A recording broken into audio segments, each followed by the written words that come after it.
The Centresteer podcast is sponsored by Commonwealth Classics and Knightsbridge Overland. This month's Centresteer podcast is sponsored by Commonwealth Classics. Commonwealth Classics is a direct importer of classic vehicles from Europe and South America and has a rotating collection of rare and unique Land Rovers. Their showroom is located in the Commonwealth of Virginia, just 45 minutes from Washington, D.C. Visit www.cwclassics.com to view their current inventory of classic vehicles. And thank you to Commonwealth Classics for your support all of these years of the podcast.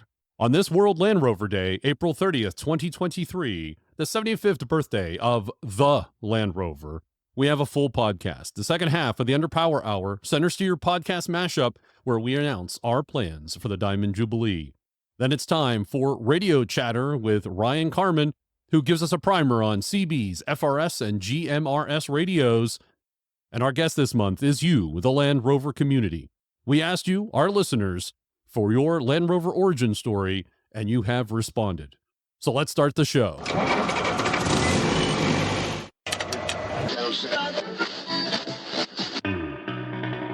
The Centresteer podcast, a podcast by, for, and about Land Rover owners. Welcome to the Centresteer podcast, podcast number 121 for April 2023. I'm your host, John Costage. Joining me around the virtual campfire is Harold and Morgan. Welcome.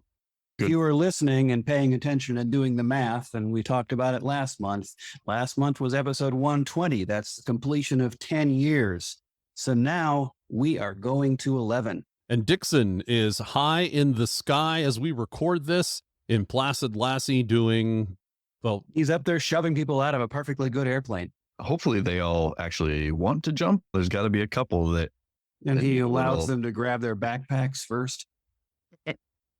This is April 30th, 2023. It is the 75th anniversary of the debut of the Land Rover. I'm making that point, the Land Rover, at the Amsterdam Motor Show. This month's new product by the Rover Car Company. This month's podcast is a celebration of that event. And while we'll talk a bit about the JLR and House of Brands controversy in the news, we're saving the larger discussion of that for the May podcast. Also, April 2023, as Harold just mentioned, is Centresteer Podcast's 10th year anniversary. Thanks to all of our listeners for listening and engaging with us, and special thanks to our Patreon and Buy Me a Tea subscribers for their support. It means a lot to us, and we appreciate each and every one of you. And now a shout out to Aubrey Taylor, who sent us a message in a Buy Me a Tea. He says, enjoy the podcast each month. Thanks for keeping us all connected. Also, Bob Steele, Baron of Brown Water, commented on last month's podcast, how nice to listen to the podcast while driving 18 hours to Texas. Always a pleasure. Texas Rovers hosted their annual SCAR rally at Barnwell Mountain, and there were many loyal Centresteer listeners in attendance. While we were all able to enjoy brown water around the campfire while listening to the musical treat of the Papa Joey Pits and Texas Pete, brown water is in order for you. Thank you, Morgan, Harold, and John. All of our travels and our Land Rovers are far more enjoyable while listening to the podcast. Stay hydrated. Bob added that. That's new. Stay hydrated. So an 18-hour road trip, that's pretty good because you could probably get in 2 or 3 episodes of our show. And this is your monthly reminder. You now have 3 months to get your Rover ready for the Pittsburgh Vintage Grand Prix in July of 2023. And you have 2 months for an ARC's Diamond Jubilee. Really a month and a half at this point. Yeah, really a month if you're going to pack it and hit the road. Yeah, if you don't know already, and I guess if you would have to be a new listener to not know, but the Diamond Jubilee is June 15th through the 18th in Cortland, New York. Our registration is open, and registration prices will go up on May 15th for truck and driver. So if you want to register so that you can attend all of the activities and go off-road, I highly recommend you do that. Register by May 15th because the price goes up $50, I think, for till June 1. It goes up another $50 after June 1, and registration closes on the Friday of the event at noon.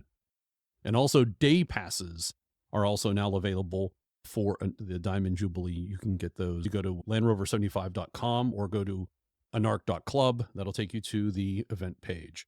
And is there a deadline to purchase the day passes?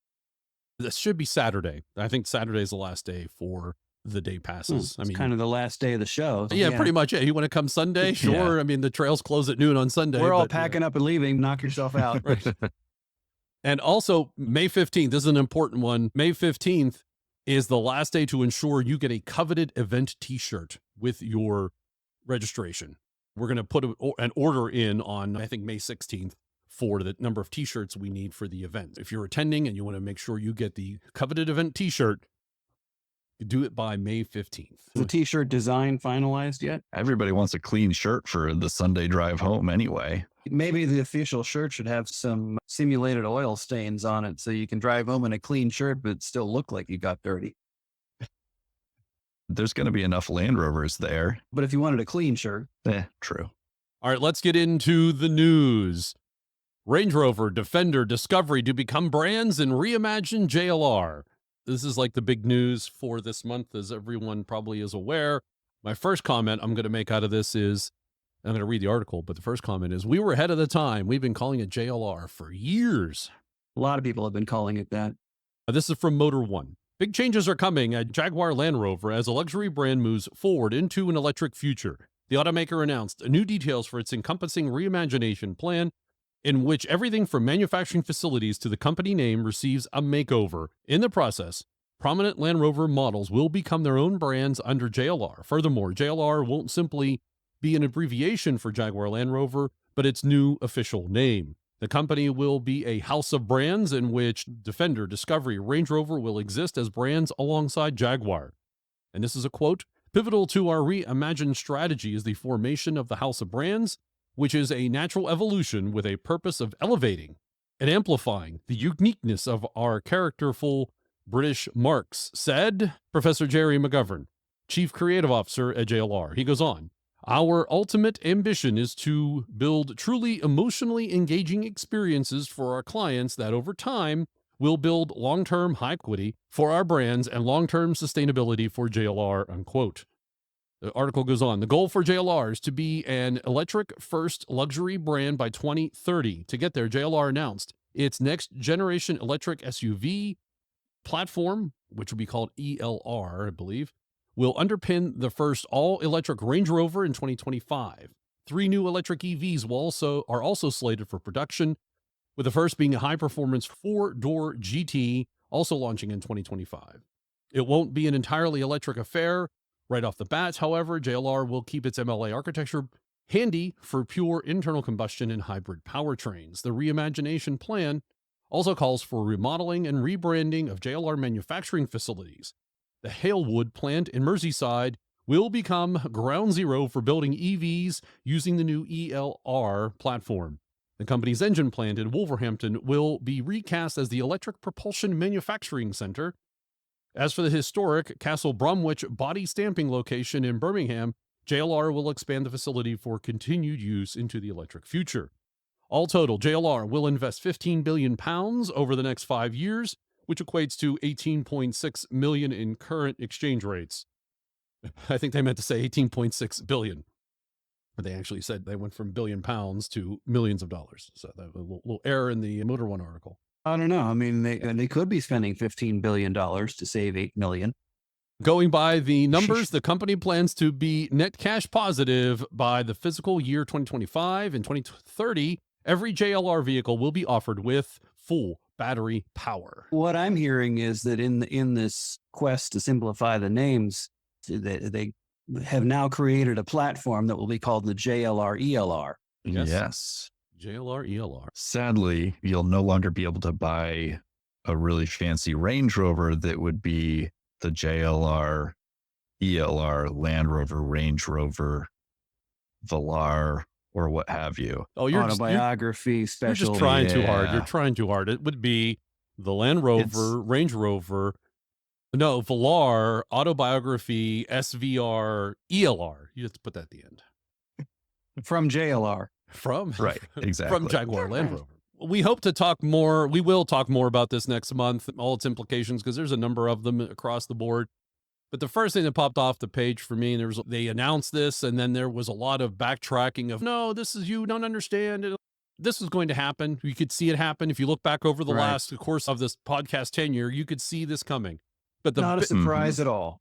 correct, Nope. not a surprise. But the biggest thing, and this is what you said, Morgan, in our texting going back and forth when this came out, was this was a gut punch to the community. The timing of this was so poor, was so Yeah. terrible. This is Yep. the celebration of 75 years of Land Rover and all that, whatever that means. And it means many things to many people. We get that. We understand that. Right. And there's the new. We know Land Rover has to evolve and change. And we knew the Defender had to evolve and change. But let people have their party. Acknowledge the people who have made them a success for 75 years this month. Then next month, lower the boom, yes, so to speak. Right. that's exactly it. Give us a little joy, a little fun. What did they do for World Land Rover Day? Nothing. Absolutely nothing. We're doing something for World Land Rover Day, right? At least acknowledge us there. On May 1st, if you wanted to come out and go, thanks very much, thanks for all the fish, we're moving on, great. I think we all, but give us, as you That's said, just it. Harold. Show some appreciation for the people that have, if it weren't for the loyal supporters for the last 75 years, there wouldn't be any company with which to reorganize. And sort of just getting to that finish line of 75 years, you don't have to let everybody realize that it's a finish line for Land Rover. But let us get to that mile marker with our last hurrah. And then you can say, and now we have to change the name. We're dropping the Land Rover. Because none of that's really all Name. that big a deal in the grand scheme of Right. things. And it'd be so insulting if it hadn't happened during the month of celebration. And really, like what, a week short? Yeah. It was April Yeah. 19th when they made that. And it was basically, yeah, you said 2 weeks.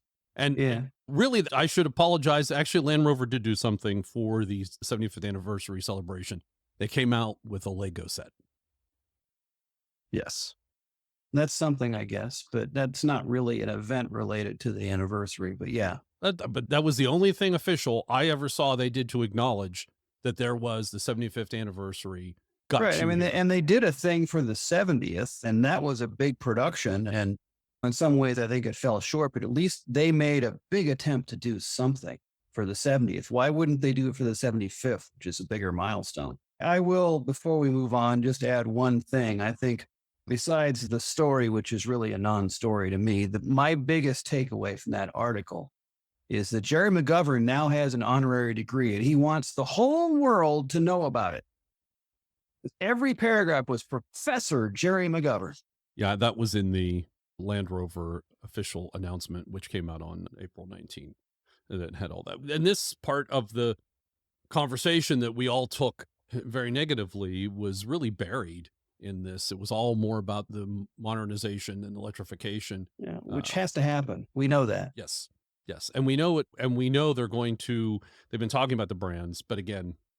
And they're not killing off the Land Rover name. They're just de-emphasizing it, which fits right in with what they've been talking about for 5 years now about the families of product. None of it's a surprise. They're becoming like General Motors. Yeah. You know about General Motors, and then they have Chevy, Buick, CAD, Oldsmobile.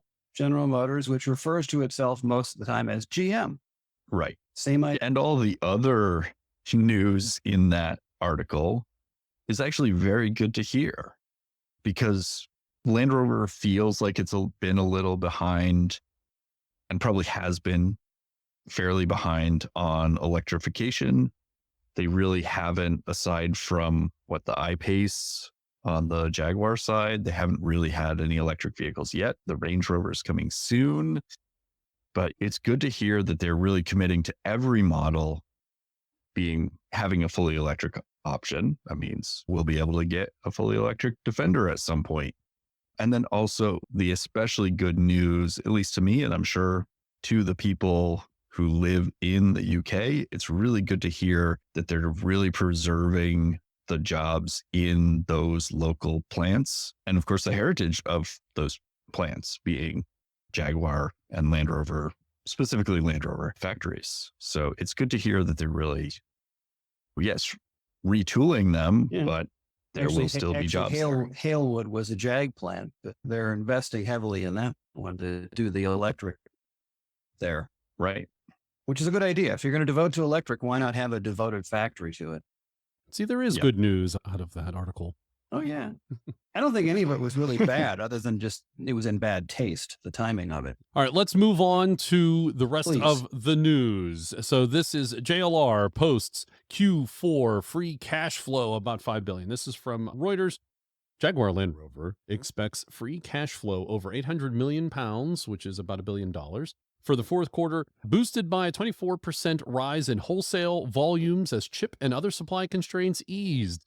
The luxury car maker said on Thursday, this would have been about 2 weeks ago, before the announcement. JLR said wholesale volumes, excluding its China joint venture, rose 24% year on year, while retail sales grew 30% in the fourth quarter. Wholesale volumes in China, JLR's biggest market, rose 17% compared with a 13% drop in the previous quarter. It's almost a 30% swing there. It is a 30% swing. Its total order book at March end stood at 200,000 units, down 15,000 units from the end of December, reflecting higher retail sales in the fourth quarter, adding that it saw demand for Range Rover, Range Rover Sport, and Defender models. That was a positive thing. That was good. Very good. Yeah, not only are they selling more, but they actually are selling enough that the money's flowing in more than it's flowing out. It looks like they're past the chip issues too, or at least they're easing. Let me put it that way. They've turned a corner on that. They're also easing for everyone else too. And I think they're they're at the So tail end. Nothing special for them. Yeah. All right, next up, why Jaguar is on a mission to trim down its U.S. dealer footprint. Jaguar wants to push aggressively up market. The plan is to rival Bentley with a 3-car lineup of all-electric offerings priced much higher than their existing models. This is all set to happen in 2025. While a smaller, pricier, and more exclusive range planned, it will mean that Jaguar is forced to shrink its U.S. dealer network. According to a report by Auto News, JLR has begun to whittle down the number of Jaguar dealers by offering them their pick of hot-selling Land Rovers. According to one unnamed dealer, as many as 40 Jaguar outlets may have already bitten. But the company will need many more to take up this offer if Jaguar brand is going to be successful at offering ultra exclusivity. At the moment, there are some 395 JLR dealerships in the U.S., with many of them offering both Jaguar and Land Rover products side by side. A company like Bentley or Aston Martin makes do with just 50 outlets, many of them clustered in upscale markets like LA, New York, and Miami. This would track with reports that suggest that Jaguar is looking to knock their dealership count across in the U.S. by some 75%, reducing the number of outlets from 80 to just 20. The JLR camp has denied it has settled on such a figure, but it would make sense. It would also appear that some existing European Jaguar dealers have been offered larger allocations of Land Rovers and the ability to continue to service and provide parts for the existing lineup of Jags sold today. So what we saw happening in the UK makes sense. It's going to come to the US. If really their goal is to be as exclusive as Bentley or Aston Martin, they have to make them equally hard to get, which means having fewer places to get them from. And you really, certainly here in New England, the Jaguar Land Rover dealers usually have other marks as well, like BMW or something like that. They'd have to. So, yeah, exactly.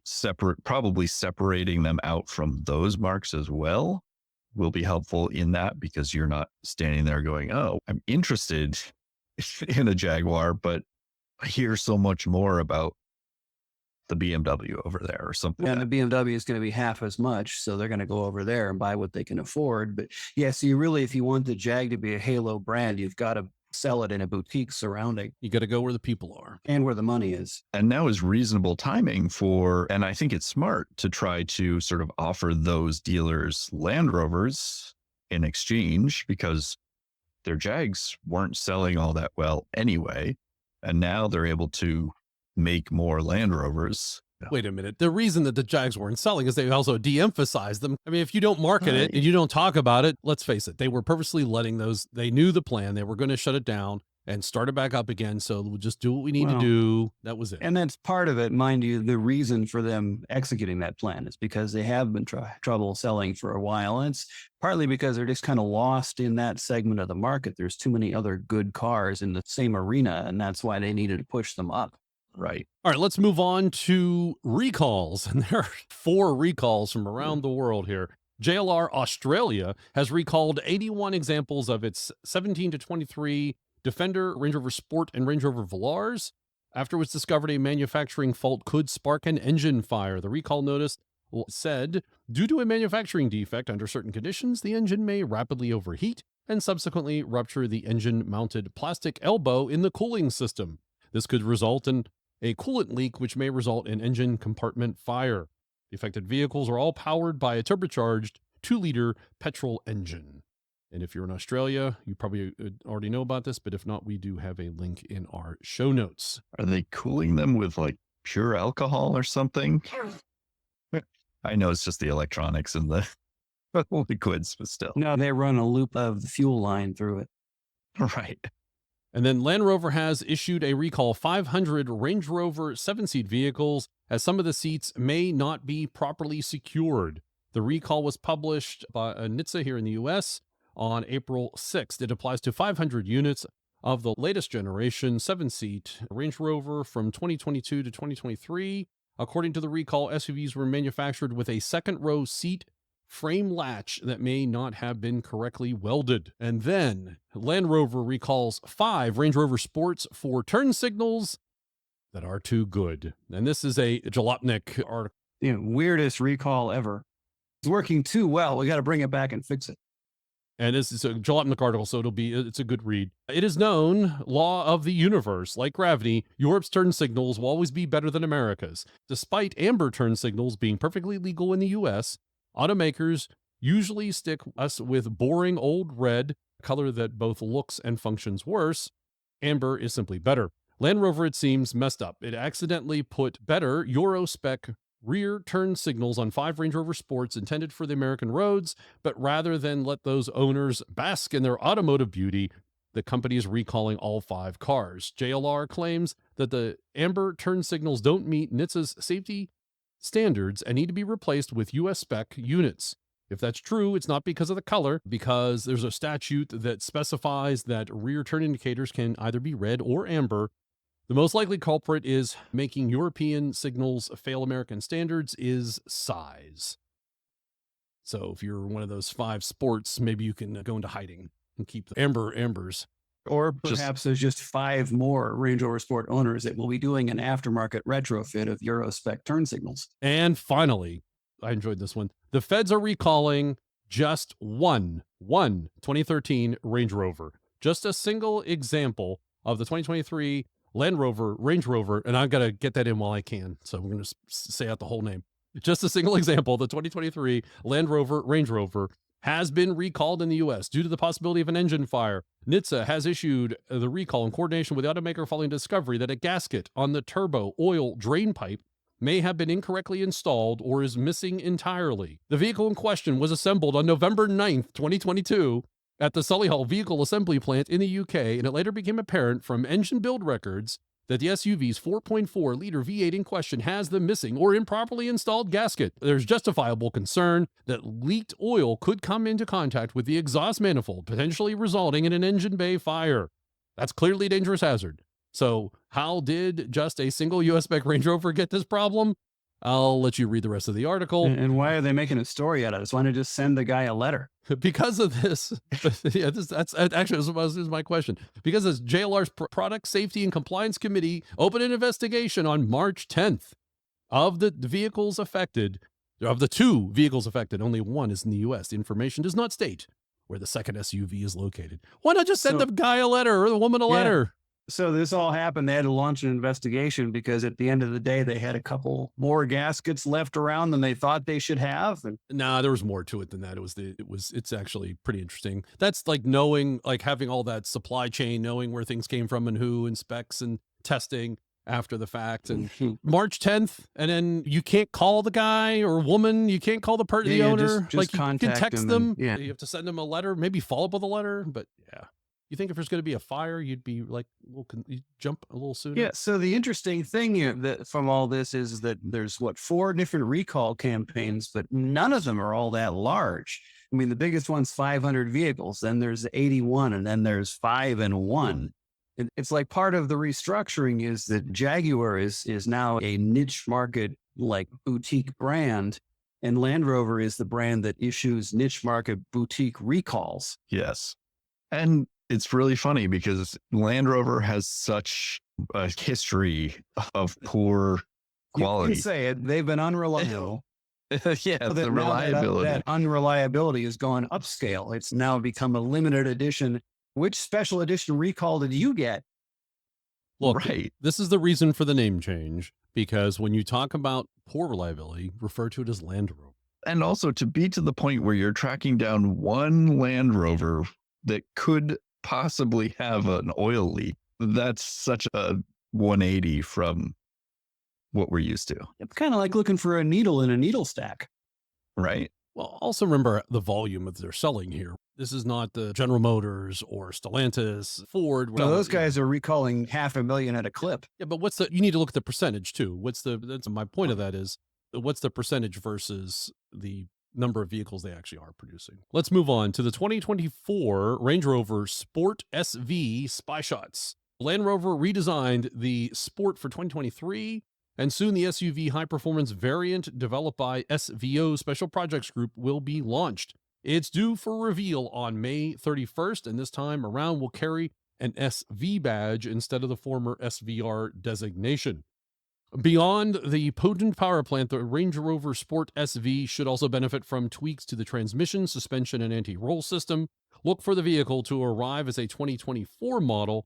JLR plans to offer it via invite only, which points to a price that could come close to or even exceed $142,950 of the prestigious Range Rover Sport SVR Ultimate Edition, the special final edition version, and the previous generation that was revealed in 2021.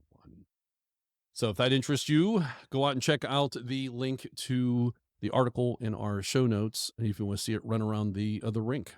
And apparently, in addition to all the other realignments of the names of the different brands, now instead of being an SVR, they're going to be SV. Yep. Save yet another letter off the long names. It's called reductivism. Or minimalism, depending. Land Rover finally gave the Defender 130 a V8. Last year, Land Rover added a new model to the Defender lineup. It's longer and could seat 8 people. The Defender 130 was built as a practical family hauler with oodles of cargo space, comfortable room, and a third seat for adults to sit in a very sensible hybrid inline 6.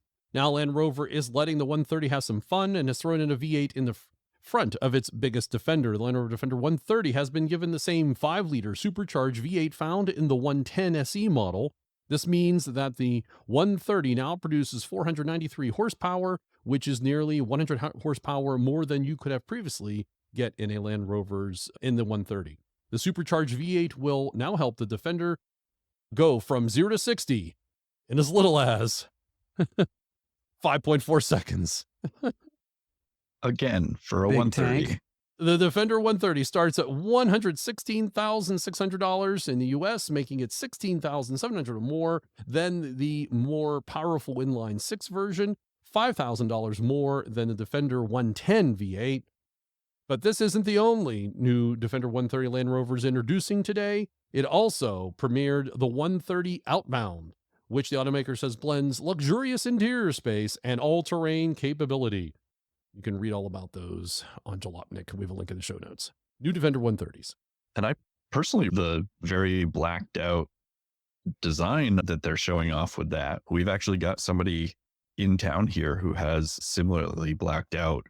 That's a matte. New 110. I like that Yeah. matte black. That's not the glossy or semi-gloss. That's the matte black. Right. Exactly. Yes. Very tasteful. They're going to need the V8 to run the air conditioning as the summers get warmer. It'll also go that much faster off the line. And it's blacked out, and that includes like special satin black pollen sacks on it. It's ready to go back to the hive when they're all fuzzy and yellow from the pollen. Would it be fuzzy and yellow, or would it be like black fuzz on it? Good question. Like bat fur. Right. And moving on to an aftermarket kit that you can add to your new Defender. It is a land tank. This article says, if the new Land Rover Defender is a bit soft-core for your tastes, you can turn it into a tank edition. A company called Defender Mods has you covered with this kit for the SUV. It replaces all 4 wheels with tank tracks, giving it more freedom in rough terrain. The 4 bolt-on tank tracks are mounted on the existing wheel mounting points without any modifications to the suspension.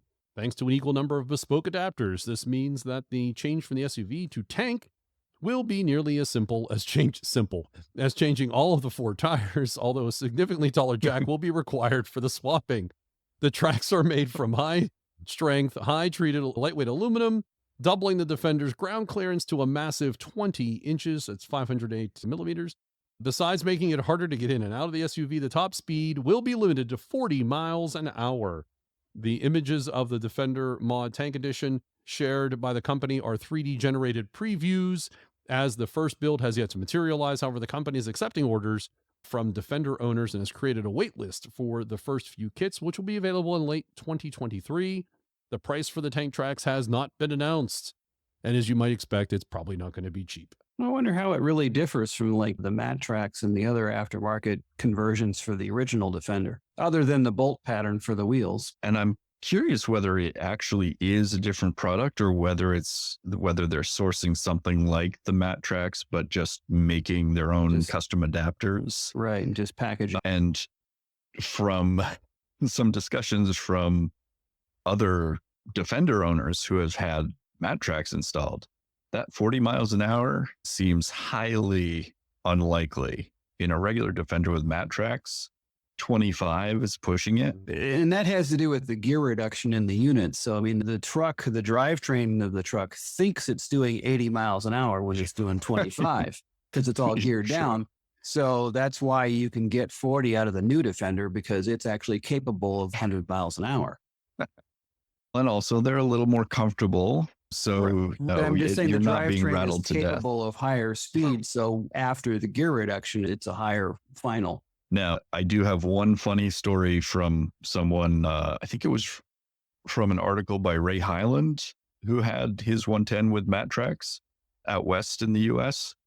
And he drove it up out into the mountains, into the woods, and it was doing great. And he was like, this is amazing. It really does ride right up on top of all this fresh powder and everything. And then he decided to take a break, jump out, and sank up to like his shoulders because they really do float that well on top of powder. Yeah. That's something you don't hear about in the brochure. Exactly. Yeah, you got to remember, if you actually are up on top of the snow, you might want to think about some snowshoes when you get out.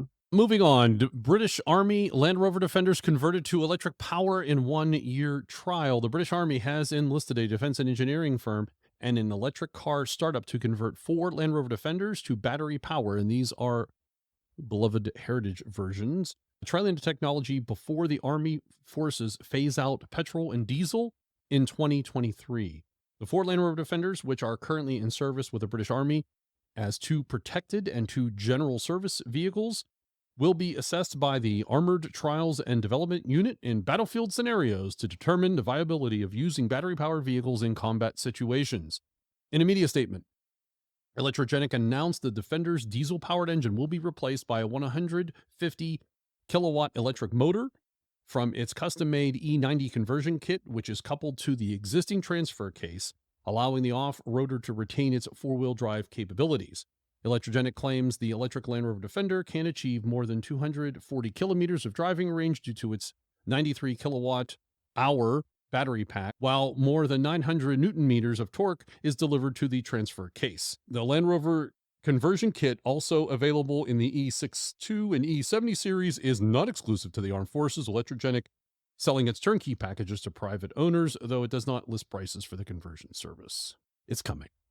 I think this is very cool. And I see 2 potential benefits to the rest of us. One is obviously if this test goes well and the MOD decides to convert more of them, then that's more money going into this company and it will be more readily available and hopefully less expensive to purchase these kits for our own Defenders. Yeah, thanks to the military, a lot of the cool stuff for 300 TDI was kept alive by the military, and that's the only reason why you can still get good parts for them. And that's actually the other thing I was going to say, is that if they're pulling out all these diesels, then that means there's more diesels to drop in, but right? to my point is that it's just the more things that the military commissions for the legacy Defenders that will trickle into our world, the more stuff we'll have and for a longer period of time. For sure. Yeah, I think it behooves the military to go electric because it makes the vehicles more stealthy. Oh, absolutely. Yes. Will they be forced to have the weird, interesting sounds when they back up or move? I suspect that'll be that the convoy light switch will also turn off the sound. Moving on to JLR Classic Works inside JLR's Ultimate Car Cave Evo magazine over in the UK. I got to do a guided tour of the Classic Works, and I'm not going to read anything from the article. I just wanted to mention that it's out there, and if you want to take a look at the cool photos, you can do that. There's a photo here with just rows and rows of Land Rovers and Jaguars all lined up. Pretty cool. Really cool to see. And a few oddball other things too in the mix. Got to be a lot of fun when you're like, oh, I need the one from the top of the fourth row back. They need those Carvana vending machines. Yes. Yes. Right. Still, I would not complain about being able to drive all those vehicles to move them out of the way to then go get another one. I would think the only bummer is you pull the one out of the bottom stall, you've got to wash all the oil off the roof. They do look like they're solid pans on the... They're There's like some oil drain here. gutters on the platforms and the upper platforms. And the drain gutters on the upper levels all lead to the oil fillers on the lower. There you go. It's recycling. They call it recycling. Yeah. Ooh, a pair of 220s in there. Go check out those photos while you can. All right, let's move on. Rare Land Rover Defender Works V8 for sale. For Land Rover's 70th birthday party, it presented to itself the Defender Works V8. It was a take on the legendary V8 that was never offered with the Defender from the factory, and they brought the two together. The car that resulted was compromised, expensive, and inefficient, but everybody loved it. There was far more to the Works V8 than a mere engine swap, even if it did account for as much of the appeal as the ice cream in a 99. The Classic Works team treated the Defender to a new steering box, upgraded anti-roll bars, better springs, and Bilstein dampeners in an attempt to contain an engine that, even in the lower tuned state, was producing more than 400 horsepower and almost the same again in torque. The Works was, unsurprisingly, a very successful endeavor, with all 150 build slots spoken of before it was even launched. The odd Works V8 will surface with pilfering mileage. Then there's this one, the 9th of the 150, a 90 in Bearing Gray that notched up 7,000 miles since 2018, on offer from JLR Classics. There's a link with a stock number. The Works is for sale for £179,950. It's close to 200K in American dollars. Yes. Yeah. We were actually discussing before the recording that this is a 2015 model, but the 70th anniversary was 2018. And because they take it back into the Works and rework it, it becomes a 2018. Exactly. And also they stopped making them in 2016. Right. Yeah. So there's no, they didn't start it. There's no way to start with a 2018. So look at that engine bay. Oh, yeah. Oh, geez. Yeah. Well, that's the 5-liter AJ, but yeah, $200,000. If you want a Defender Works V8, but you can't afford that kind of money, call me. I can't build you a Works V8, but I can build you a V8 that works. Nice tagline, Harold. Nice tagline. Well done, sir. If you are American or even European or anywhere in the world and you buy this, let us know. I'll be happy to come test it out for you. Yeah, if you want a biased opinion of these things, we'll certainly give it a test. And we're going to end the news on a sad note. LRO publication is no longer being produced on hard copy paper. A shout out to the LRO magazine on its many years of service to the Land Rover community. A real institution in the Land Rover hobby. Yeah, they officially said, this was the announcement, it was on Facebook, and it says, I'm sad to say the official announcement has been made by Bauer Media that publication of LRO magazine will be indefinitely paused, their words, and the last issue will be the one with a May cover that goes on sale in mid-April. Oh, indefinitely paused. That means they'll be back because print media pops up new all the time. It's an upcoming thing. Print media is the future. Yeah, our friends tried that with Alloy and Grit, And unfortunately, Yeah, I mean, that was a fabulous publication, but yeah, it's just we're past that point in our history. And alloy and grit was really high quality, not to disrespect LRO, because using cheaper print medium and stuff like that is just one of those things that's really necessary. Well, they're a mainstream magazine as opposed to basically an anthology of coffee table books. And I guess at this point, mainstream magazine is a non-existent thing. wait, excuse me, what's a magazine exactly? Right. It's the thing you put in the bottom of your handgun. Oh, Holds all the bullets. you can read those? Wait a minute. They're on paper? They're made of paper? Is that right? We're long past stuffing the muzzle. That is the news for this April 2023, the 75th birthday of Land Rover. Knightsbridge Overland seat covers help protect your classic Land Rover. Knightsbridge Overland seat covers help protect your classic Land Rover. Whether you're on the trail or cruising around town, they're the perfect solution for protecting your pristine Land Rover seats or to cover up your well-worn and aged seats. Each seat cover is hand-cut and sewn in the USA for a custom fit that looks like it's straight from the factory. Each seat cover is crafted using durable 600 denier Cordura material. It's waterproof, oil, and dust resistant, and also cake resistant. If you're eating cake, celebrating Land Rover 75th, and it spills on your seats, you're covered. You're covered. How does it hold up to pie? Sorry. See, you should not spill pie. One shouldn't, but one might. Knightsbridge Overland seat covers are designed to be extremely comfortable and help keep you warmer in the winter and cooler in the summer, while providing protection against mud, dirt, grime, and more. Knightsbridge Overland seat covers are available for most classic Land Rovers, including Series, Defender, Discovery, and Range Rover. Select the Knightsbridge Overland seat cover that's right for your Rover. Available in both tactical and non-tactical versions in 4 colors: black, tan, mocha, and gray. Our tactical seat covers include military-grade MOLLE webbing that accommodates pouches, weapons, tools, first aid kits, and more. Non-tactical seat covers feature 3 handy pockets for much-needed extra storage in your Land Rover. You can put water bottles on the inside of the seats. They've got these nice big pouches. Yeah, you have a set in your 110, don't you? I do. You've had them for a while. How are they holding up? They're fantastic. They're doing a great job. Easy to clean off. They're keeping the seats that are underneath from getting further deteriorated. They've not faded in the sun over the past, it's been about a year. Visit knightsbridgeoverland.com and enter STEER10 at checkout for 10% off your Knightsbridge Overland seat cover order. That's knightsbridgeoverland.com and enter STEER10 for 10% off your order. Protect and enhance your Land Rover seats with Knightsbridge Overland. Welcome to the Centresteer podcast / Underpower Hour joint podcast. Previously on. If you're hearing us here, you've lifted the needle, you've flipped the disc over and put the needle back down. That's right. That's right. Let's introduce the Underpower Hour and also our guests. If you've not listened to the Underpower Hour, What's wrong with you? I'm shocked, surprised that you've not. We highly It's recommend. a sign and of good encourage. taste that you haven't listened. We understand why you don't listen to our show, but Yeah, we're the long form, sitting around the campfire. the- I understand it's not for everybody. we are the original. We are the old guard. We know you have choice when it comes to your Land Rover podcast, and we understand when you don't choose ours. So introduce yourself, Steve. I'm Steve Barris. I am here in beautiful Los Angeles, California. And yeah, we make, along with my good friend Ike Goss, make a little show called The Underpowered Hour, where weekly we talk about whatever nonsense. Mostly it's these days, mostly the how much I want a Jimny or whatever random thing Ike and Linus are driving through the mid of Australia. But yeah, we've been collecting Land Rovers for a very long time and have some of the worst and most stupid ones. Ike? That's something to I aspire for.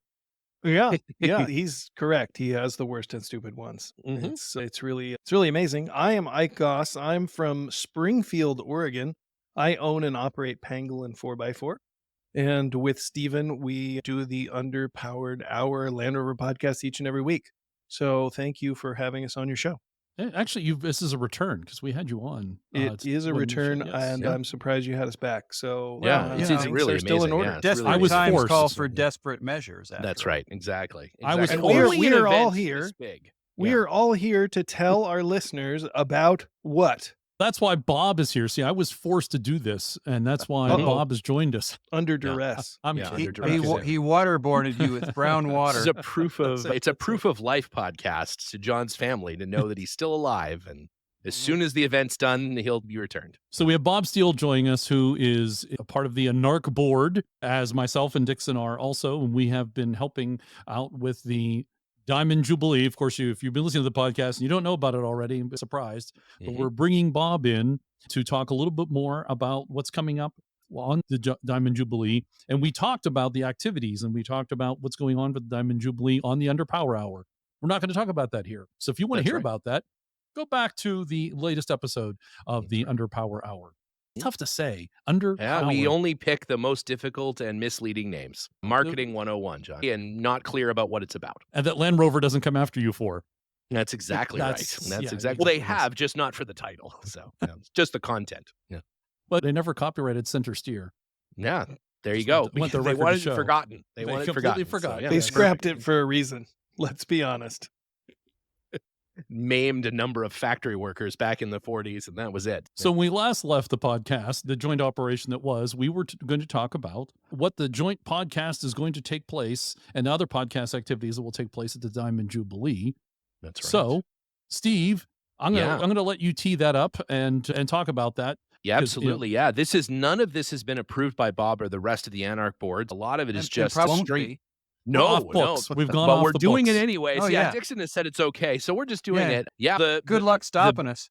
Yeah, that's exactly right. Yeah, whereas there's more of us. The idea is to, on the Thursday night, to welcome everyone to the event, kick it off in a proper fashion with what we're calling somewhere between a British game show and Family Feud, where we're going to, John and I, host a spirited, semi-competitive discussion. Healthy competition. Yeah, between Team Underpowered and Team Centresteer.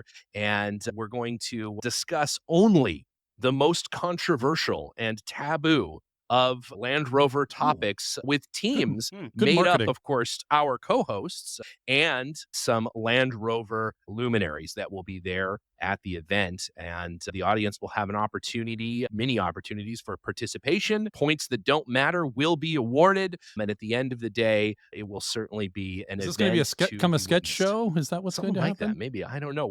Who knows? Again, we've gone into this about as prepared as maybe Jeff Lewis is to drive across Australia. So we're just going to go in and hope for the best. That's our motto.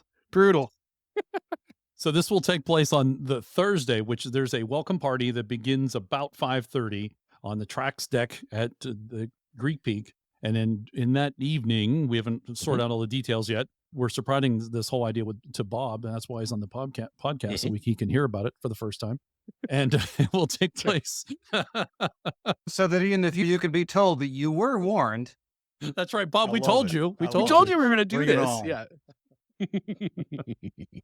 But that'll take place on Thursday or after or during the welcome party. And then we're inviting all the people that are at the event to come join us for this healthy competition. We need to come up with a catchy name. I like the Family Feud idea, but so we're thinking this seems like an easy question off the bat. Is the British beatdown? Maybe we use the Bloody Knuckles. Yeah. Use a Bloody Knuckles Club. We could do a little, maybe not. We'll figure it out. Yes, we're going to figure it out. It's going to be great, though. The one thing is, you can't talk about it. So the one thing about Land Rover Fight Club is don't talk about Land Rover Fight Club. Yeah. Wait a minute. Is me fighting? No, wait a minute. So that'll take place on Thursday. And then there will be additional podcast activities taking place that you are heading up, Steve. Yeah, throughout the week, Jeff Aronson and I are going to host a live show every morning, short, live streamed to all of the different platforms and socials that exist out there that are relevant. For those few folks who aren't going to be able to make it to ANARC or who just want to know what the happenings were the day before or the day of from the comfort of their room, or in Ike's case, from a tarp burrito underneath Bob Steele's trailer, you'll be able to get a sense of what's going on throughout the day and throughout the week. And we'll recap some fun things. We're going to have fun guests. John is going to join us. Certainly everybody on the podcast is going to jump in and say hello, like it or not. Again, I'm opting you all in. We're required. Time yes. here. Yeah, you're required to do it. We're going to do some of that things. I believe Ike and Dixon have a rousing conversation about the right way to Sherrodize a bolt.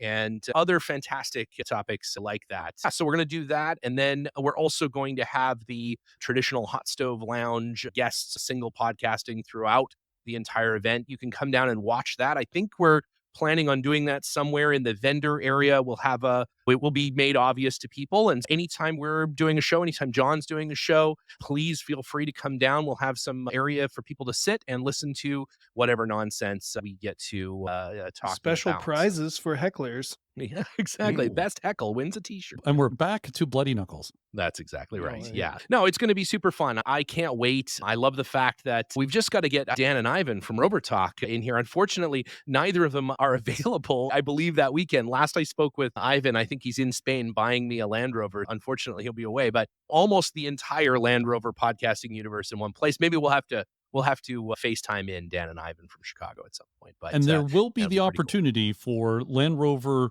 clubs or individuals who are outside of North America that wish to participate. It's going to be a one-way participation. It's going to be watching because we're going to have a virtual toast. Mhm. And the virtual toast is scheduled to take place Friday, 8 p.m. Eastern Daylight Time on the Friday during our Jubilee dinner. And if you go out to landrover75.com and go to the schedule page, there's a link there to email us if you want to join in on that. We're especially asking other Land Rover clubs around the world that wish to participate. I realize it's 8 p.m. in the Western Hemisphere. If it's 8 a.m. where you are, sure, we're happy to have Jump you. on If in, it's we're happy to have you at any time. I think the plan there is to stream that toast out around 8 p.m. again on Friday. Excellent. Bob, what's your favorite part of this whole podcasting scheme? Thursday night. Thursday night is our welcome party, right? So even though you check in, you can come to the event on Wednesday. Thursday at 8:00, when you do your daily sessions with Jeff Aronson, we'll be having drivers meetings in the morning so that we'll let everybody know what's going on that day, who's giving the expo sessions, what is happening that day at the rally. But come 5:30, that's when we all gather and come together. You guys are big, right? I mean, you're going to get this celebration going. This party that's on the tracks deck at Greek Peak overlooks Vendor Village and where you'll be doing your podcast from. We have our 5 luminaries who will be a part of the revel, and we'll take the first bit of the party. You'll get everybody juiced and jazzed and ready to go. Then we have a band that's going to come. Right? We have a band Thursday night. Everybody who registers, you get a free drink ticket. You can get your food, all that stuff, but you do get one free drink. Make it a good one. You know what my drinks of choice are, what I would recommend. But you guys are going to get it going. That's right. I think Thursday night will set the tone through the event, right? So even though it goes on till Sunday morning, let's get this off to a great start. And I have complete confidence in all of you assembled here. You're going to get it off to a great start. If this event is a failure, it's all Steve's fault. We're going to hang it completely on John and I's inability to make a fun Land Rover family feud. Yeah. No, fair. No problem. No problem, Bob. We've got it. We've got this. No problem. If it fails, we'll be burning a Freelander in effigy. That's right. I think that's going to happen. I don't think in effigy. I think in actuality. So they can clean up. That's right. Yeah, exactly. That's fine. John and I may have to sponsor more than just one free drink there to get things going. Perhaps if things go sideways, we're going to have bottle service. So actually, let me put in a plug. The sponsor of Thursday night, who's underwriting this great time, and Thursday night, $250 is a big ask for registration.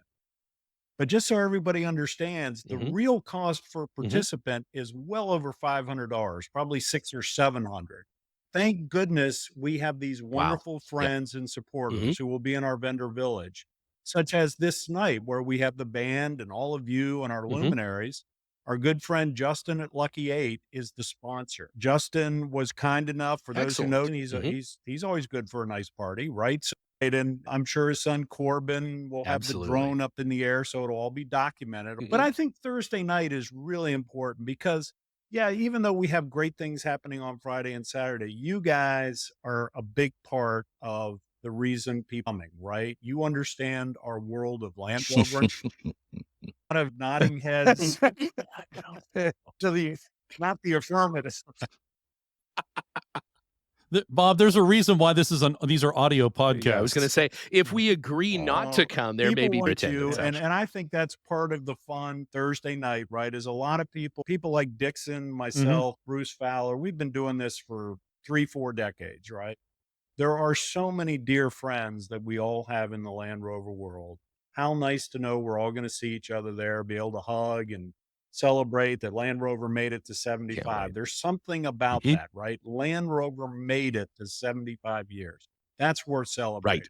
But Yep. there's also going to be a lot of new people. Part of why I enjoy going around the Absolutely. country and go from club rallies. I was just down in Texas. They put on a great event. I was up in Maine with Bruce for Winter. Mm-hmm. Our club Rove here in Virginia. We have that big event. For those who enjoy traveling, there's so many events across North America. The birth, out your Ike and say, I mean, if you want to National do Rally, the Rubicon National or Rally, you yep, want to yep. do Moab, Scar. right? There's so many great things happening. And that's part of what Anarch is. Yeah, Mhm. we're going to have this 75th Diamond Jubilee, but Anarch's here to support clubs and enthusiasts having a great time and encouraging them to get out. So that's why Thursday night's important. It's the fellowship. It's the camaraderie, getting together, making new friends, seeing your old friends, having a little bit of brown water, a little bit of high life. That's why you guys are so important to this event. So no pressure, Steve. No pressure, John. We appreciate that, Mo. Yeah, you No, got it. that's fine. We've got this. We've got this. John and I tight And you sync have here. Nick Tight Dumba sync. in your back Synchro. pocket. Full So synchro mesh what could with this possibly go event. wrong? Yeah, That's right. we can't. We got both Nicks. We can't. Yeah, we can't lose. We can't lose. Bob, for those who haven't been to a rally or an event, especially one like this, maybe explain a little bit more about why the price is what it is. I know for some people that does seem high, but there's good reasons for it. And it'd be nice to explain to folks what's all entailed to that Insurance. cost. We are a 501c7. We're legit, right? Anarch Corporation, a non-stock corporation. But yeah, it's not the insurance. Part of what makes this event the cost that it is, and people like Dixon and John who are on the board understand our costs are significantly higher than what the registration fee is. In a perfect world, we could have done this for $50, right? That Yeah. would be all of our goal. We want this to be accessible for everyone. But at the end of the day, that's the best we could do, even with all the generosity. We're talking a lot of money that our vendors have given. So when you do business with Lucky 8, Yeah. Rovers North, Atlantic Yep. British, Sarah, you can see all our vendors on the website. Make sure you thank them because they have at least kept it affordable at $250 because Yeah. they have given thousands and thousands of dollars to make sure that everybody has a great time at the event. Yeah. Because you need to have the T-shirt, and we have to have certain rally controls, so we know who can get access to the trails, who's paid to have access to the trails. So We have there's to hire some grown-ups. Yeah, and keep in mind, we have access to 1,200 acres of a resort, exclusive use, right? We get the water park, we get the Right. adventure center, right? We get all the That's amazing. trails, the Yeah. hiking, the mountain biking, Yeah. everything that's there is ours, right? There's nobody else there. It is Land Rover enthusiasts coming to New York to have a great time. So that's part of the events, right? Yeah. Is to have those 30 miles of trails and to have 20 expo sessions, to get 5 luminaries here from all over the globe, to have this vehicle car show where you can see 3 or 4 dozen of the most important Land Rover builds in the 75 year. exclusive vehicles that you will never see. Yeah. So it's not just about doing trails or having parties. A lot of rallies that people Right. go to, it might be about doing Sure. 1 or 2 trail rides, having a barbecue dinner one night. We have a party every night. You've heard me say we're going to have bands Thursday night. Friday night is the Right. big party where we're limited to 600 because it's in this incredible venue overlooking Hope Lake. Incredible facility. I encourage Right. everybody to get those tickets.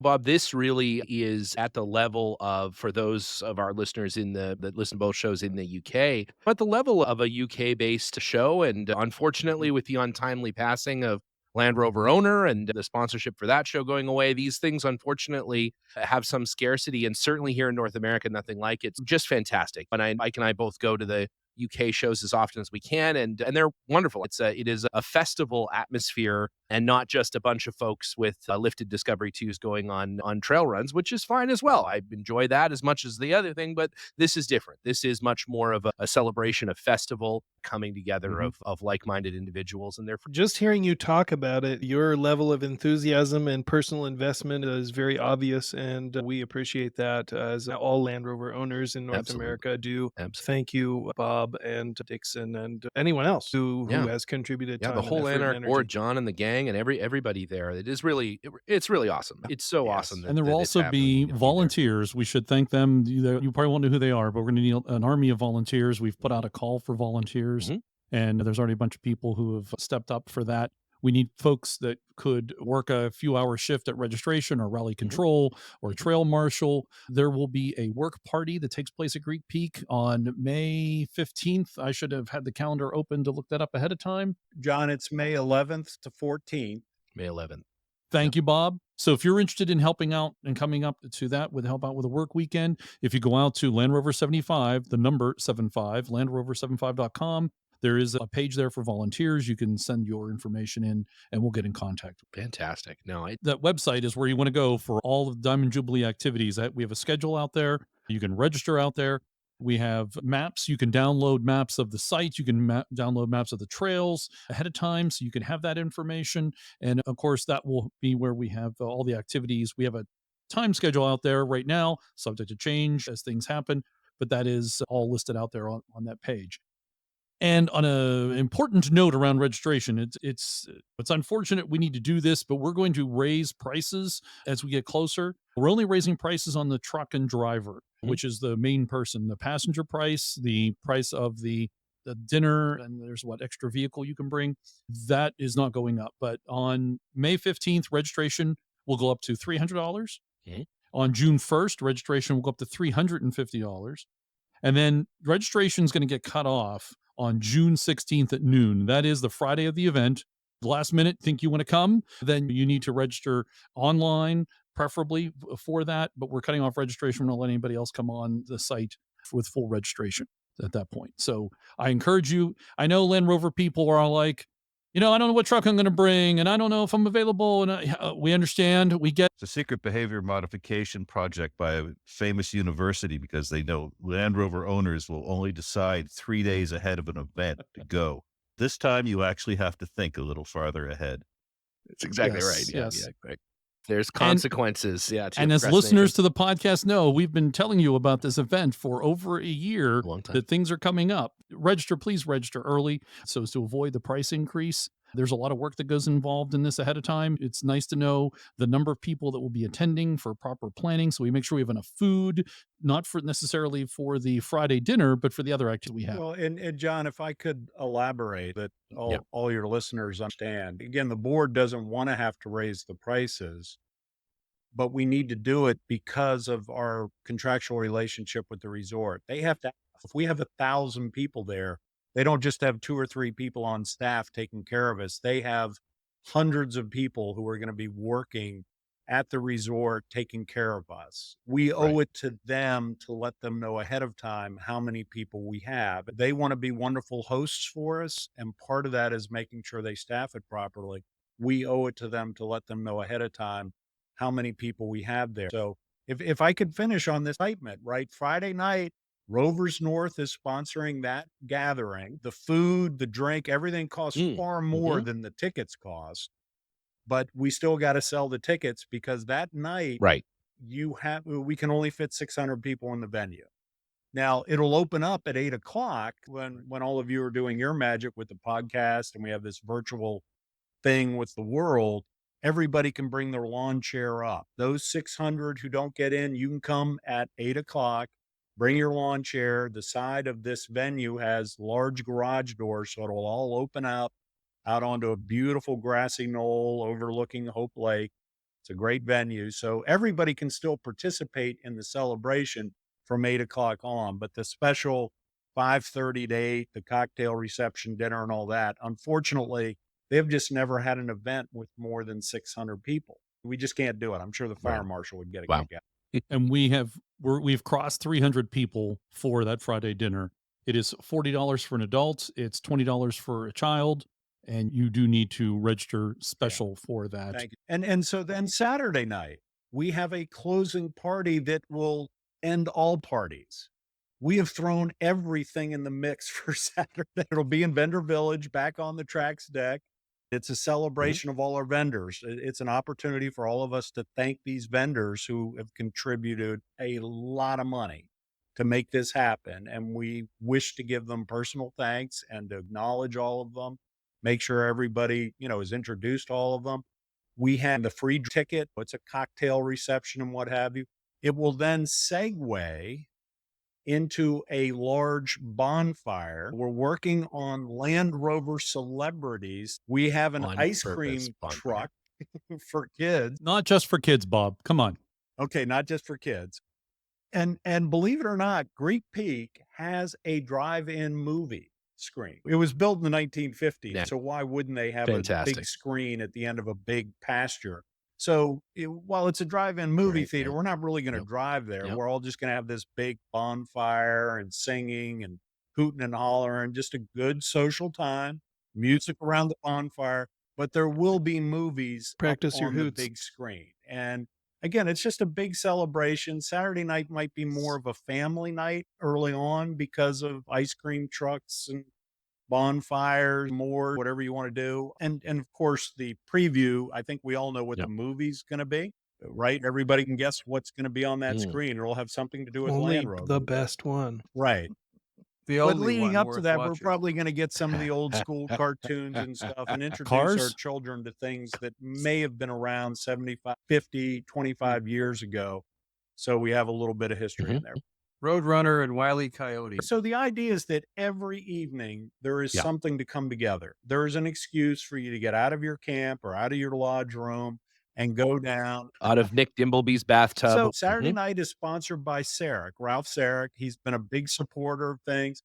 Ralph's doing that now. You guys are going to love Atlantic British because every morning at 8:00 to help get everybody out of their camp or out of their bed and get down there for your podcasts and our drivers meetings, because you need to come to these drivers meetings each day to find out what's going on. You got to get a little sticker on your lanyard, right? We have to know who can be going and what trail rides or doing what competitions.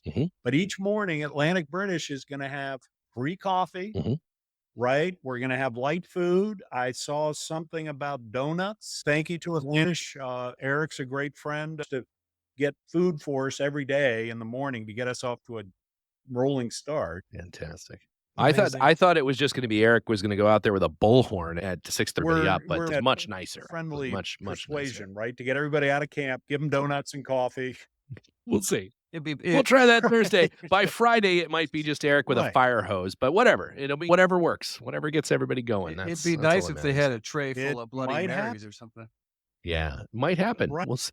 It's not too late to sponsor there, Harold. There you go. There you go. Jagspeed Bloody Mary bar opens at 6:30 a.m. So This is one of those times when you bring it up. Guess who gets to do it? You get to do it. Who did it? You did it. If you can find Harold, he will make you a Bloody Mary. If I can get my PTO blender working. If you can Oh, find. yeah. There is one because he was at the Vintage Grand Prix last year. Yeah, but don't own it, so you know. Yeah, we have to get him to come up to Greek Peak and he can bring his blender. Ike has an ice cream churn. I'm not sure that we could ship it out there, but it does PTO driven? exist. Yeah. It is. Awesome. Yeah. One last thing about trail riding, which for those of us, especially here in the Northeast, who go to Mar, is there will be evening rides on the trails. Cool. Yeah, so it's not restricted. You can only go during daylight hours. It will be available during the evening. A little extra bonus for those who are paying even better to than trail rides. take their John, truck on the trail. You can go out at night. Correct sticker, who have attended their drivers meetings and who have gotten a vote of confidence from the terrain team. You actually can go on the mountain at your leisure.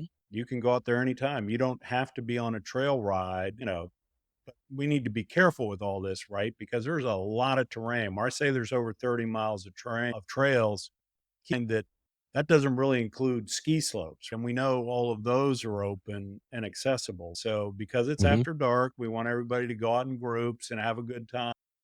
But yeah, there will be trail rides all day long. And for those who would love to go out with celebrities, whether it's Bill Burke or Daphne or the Barbara Toy ride or right, there are going to be lots of rides and opportunities for you to go out with Land Rover Legend and take a tour of the property. So sometimes it's not just about driving your vehicle on the terrain you enjoy. Sometimes it's about driving with others who want to be a part of that special time.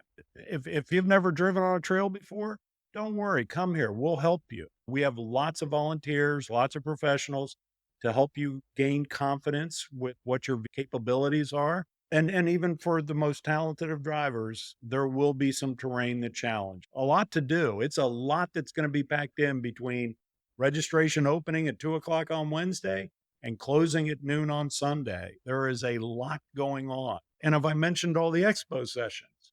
We have 20 sessions where you can go hear a lot of important Land Rover people are really smart, and they're going to be sharing all their knowledge with you. So there's something for everyone. You can drive trails all day if you want, or you can go to parties and vendor village and expo session. There's a lot going on. Come watch us do a podcast. Yeah.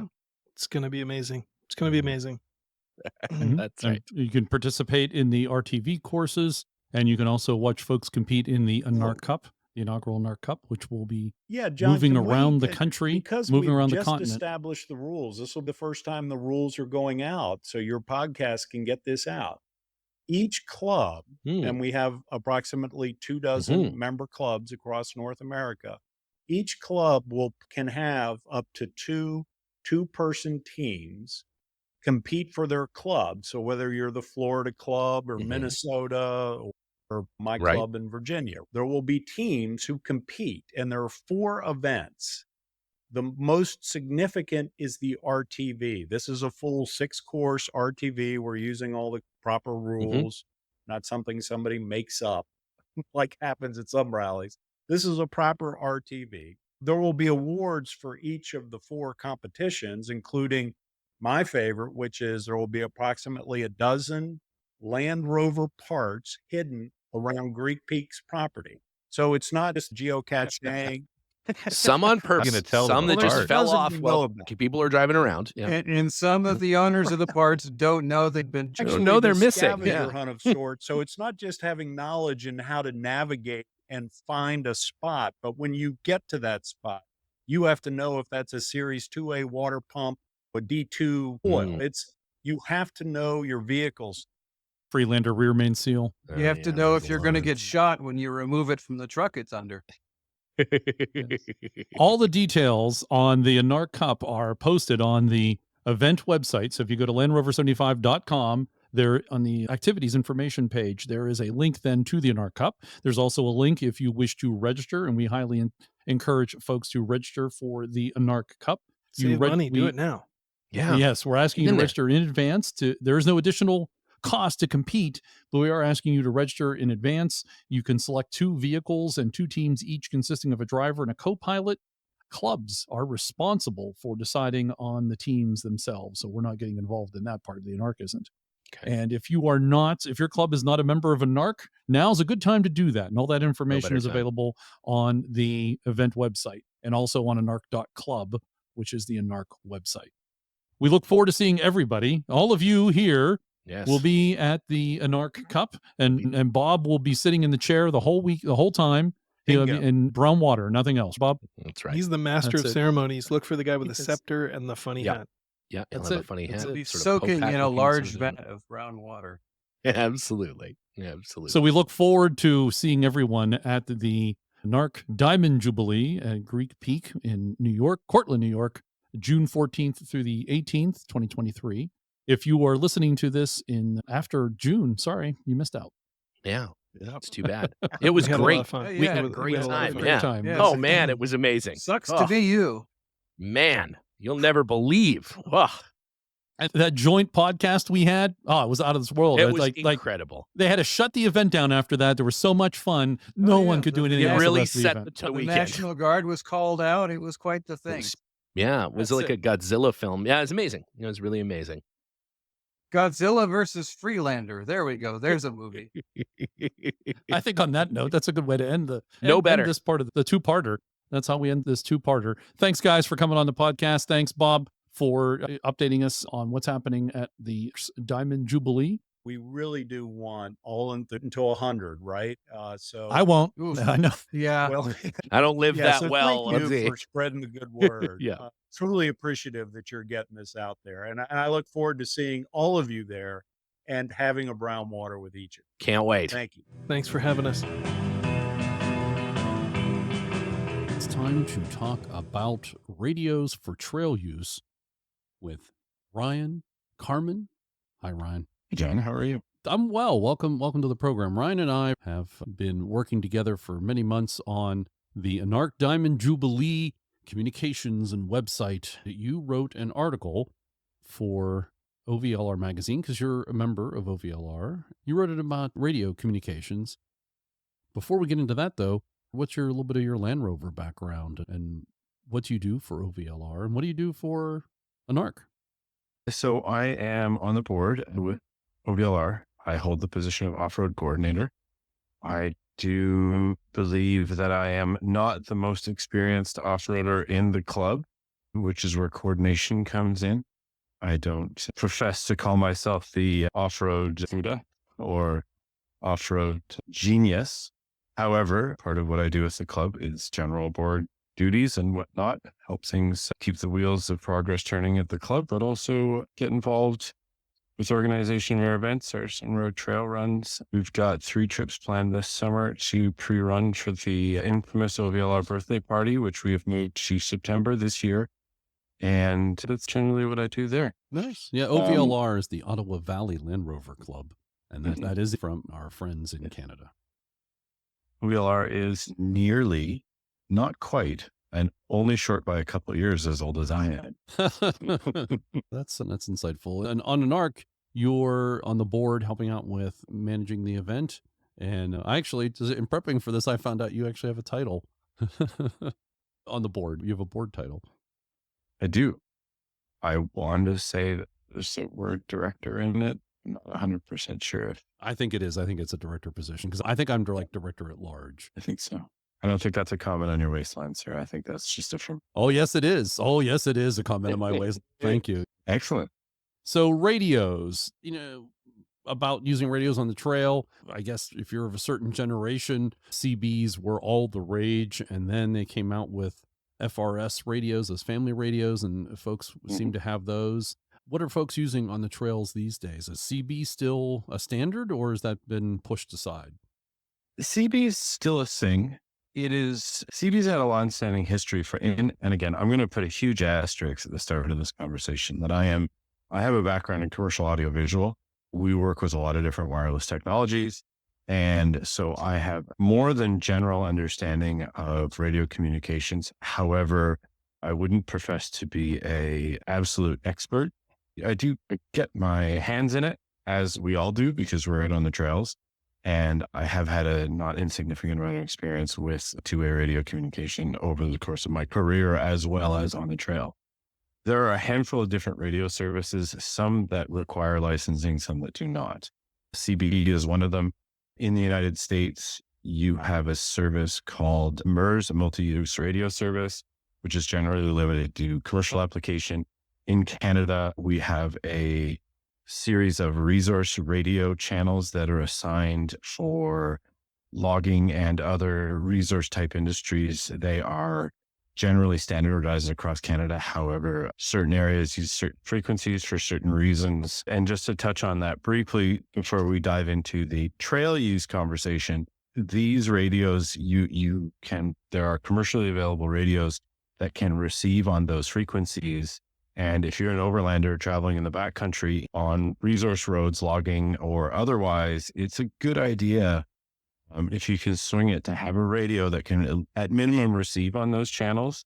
The loggers that I've crossed paths with, they will call to the rest of their teammates, if you will, that they call us small vehicles in our Land Rovers, northbound at kilometer XYZ. And the next truck knows you're coming. And then the truck after him gets the same radio call and he knows where you're at. So if you pull off, and they cross over that line. They're talking to each other. They are there. They have a job to do. They don't want anything to do with you. They want to give you space, because if they ding fenders with you, that puts them on the side of the road for the next 10 hours, and it's stacks of paperwork in a commercial application. But it is good to be able to listen in on those frequencies. Sorry, what radio is that again? So these are the resource radio frequencies. In Canada, they run in the very roughly 150 megahertz up to about 151 and 3/4. In the US, there is, again, to repeat, that's the MERS, or multi-use radio service, which sits in a sort of overlapping frequency with the Canadian resource road frequencies. And there are rules where, the XYZ frequency can only be used within certain kilometers of certain borders with Canada, the United States, Alaska, etc. Not something that comes into your average off-roader like us, but when you get into in a day trip through a trail in a dedicated off-road park or the like. But when you get, especially in the north, if you're traveling hundreds of kilometers on logging roads, which is totally a thing in Ontario and in Alberta and BC, it's good to know that exists and to take note. And just to put a pin on that, when you turn onto a specific logging road, there will be a sign indicating what frequency they're broadcasting on for that road, and you can tune your radio to that frequency so you can listen in. So moving on from that into the services that you'll find folks like us on the trails using, you would have amateur radio, or ham as it is elegantly referred to, I like to say, as well as CB radio, which stands for Citizen Band, for those who didn't know. And then 10-4, good buddy. Yeah, exactly. 10-4 rubber ducky. That's what I like. That's right. Yeah. And then we have the Breaker break. Yeah, exactly. We got us Then a we roving have the- convoy. I'm going to keep interrupting you with my convoy songs. That's fine. That's fine. You can just keep dropping them in. I think that's how our conversations usually go. That's We just true. spend hours interrupting each other. And it's still. So the third common net is General Mobile Radio Service, or GMRS / FRS. There are other VHF and UHF radio frequencies, but those are much more specialized, and I don't think we need to include those in the scope of this conversation. Talking about amateur radio, and I do not have a technician license, and given the practicality, and we will circle back on this question of practicality. Amateur radio is an excellent service. I literally have nothing bad to say. The users of amateur radio are generally radio operators, is the way I like to think about it. And maybe that's not quite the right terminology for it, but you get a technician license, and it's your hobby is the radio when you're deep into it. Now, there are many off-roaders who do use mobile amateur radio frequency compatible or compliant broadcasting transmit receive units in their vehicles, but and again, we'll circle back to it. It's not the most convenient product. CB radio was the gold standard for many years on the trail. And I like a quote I heard one time, is you'd be better off standing on the hood of your truck and yelling than using a CB radio on the trail. Truckers use them on the highway. It is still, as far as I understand it, and I'm not a truck driver, but the gold standard when it comes for trucker communication. But they're always talking to another truck in line of sight, right? I'm talking to that guy a quarter mile down the road and tell him that his taillight's out or whatnot.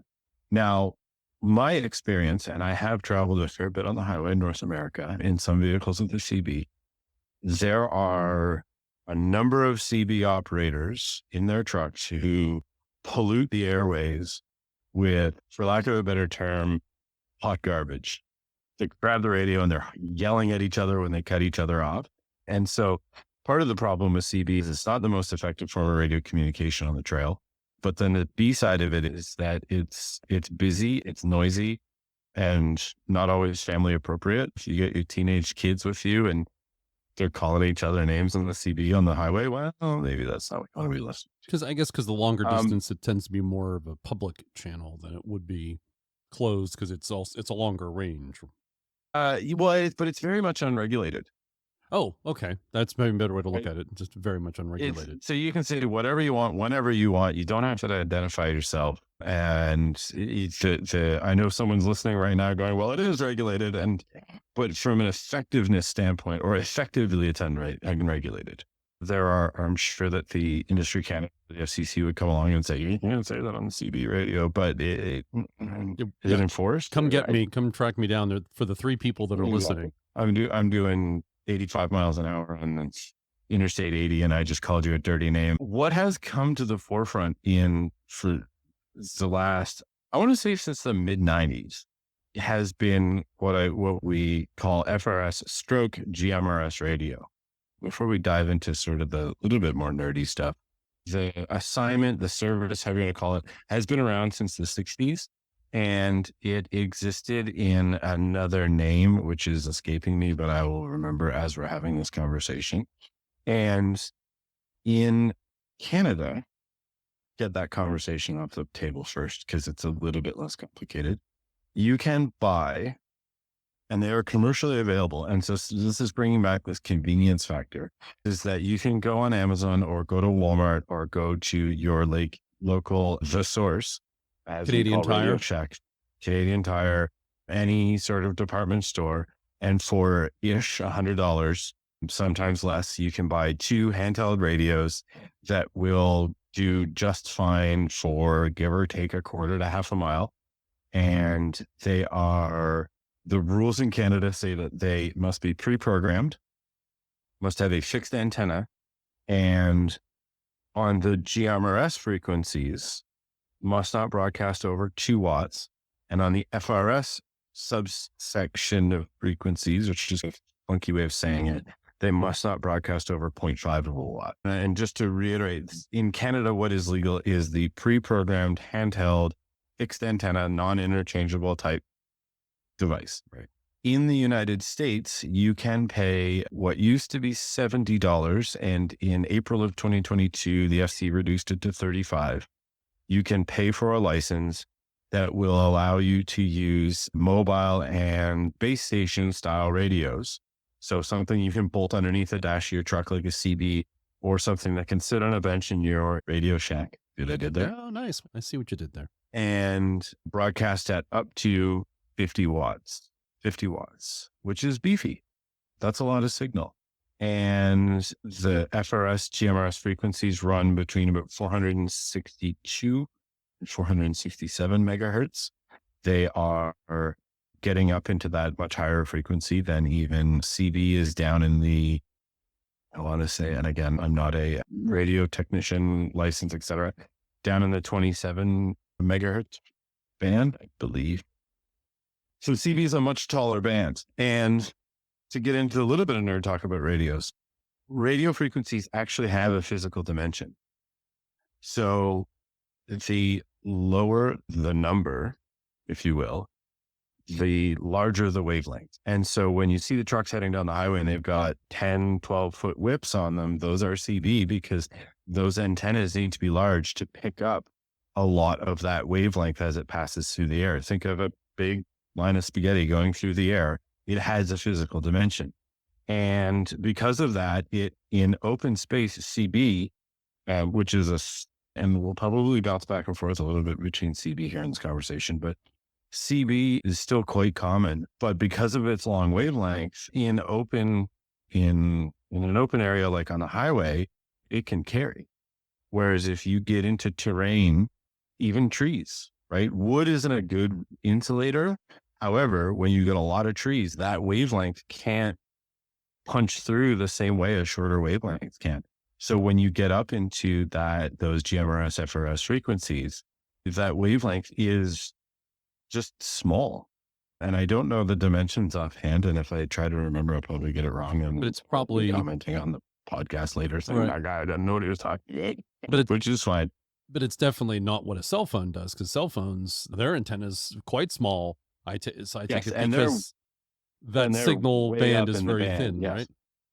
And so or when low, you think whatever about something that years ago I had someone explaining to me. So if you're in a commercial building, right, and my background being commercial audiovisual, we talk about wireless microphones. And so wireless microphone is transmitting.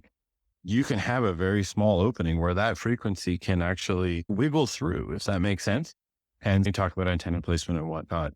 The practicality standpoint is that, again, you can, and then I know we're jumping around here and I apologize, and hopefully I'm not hurting anybody's head who's listening right now.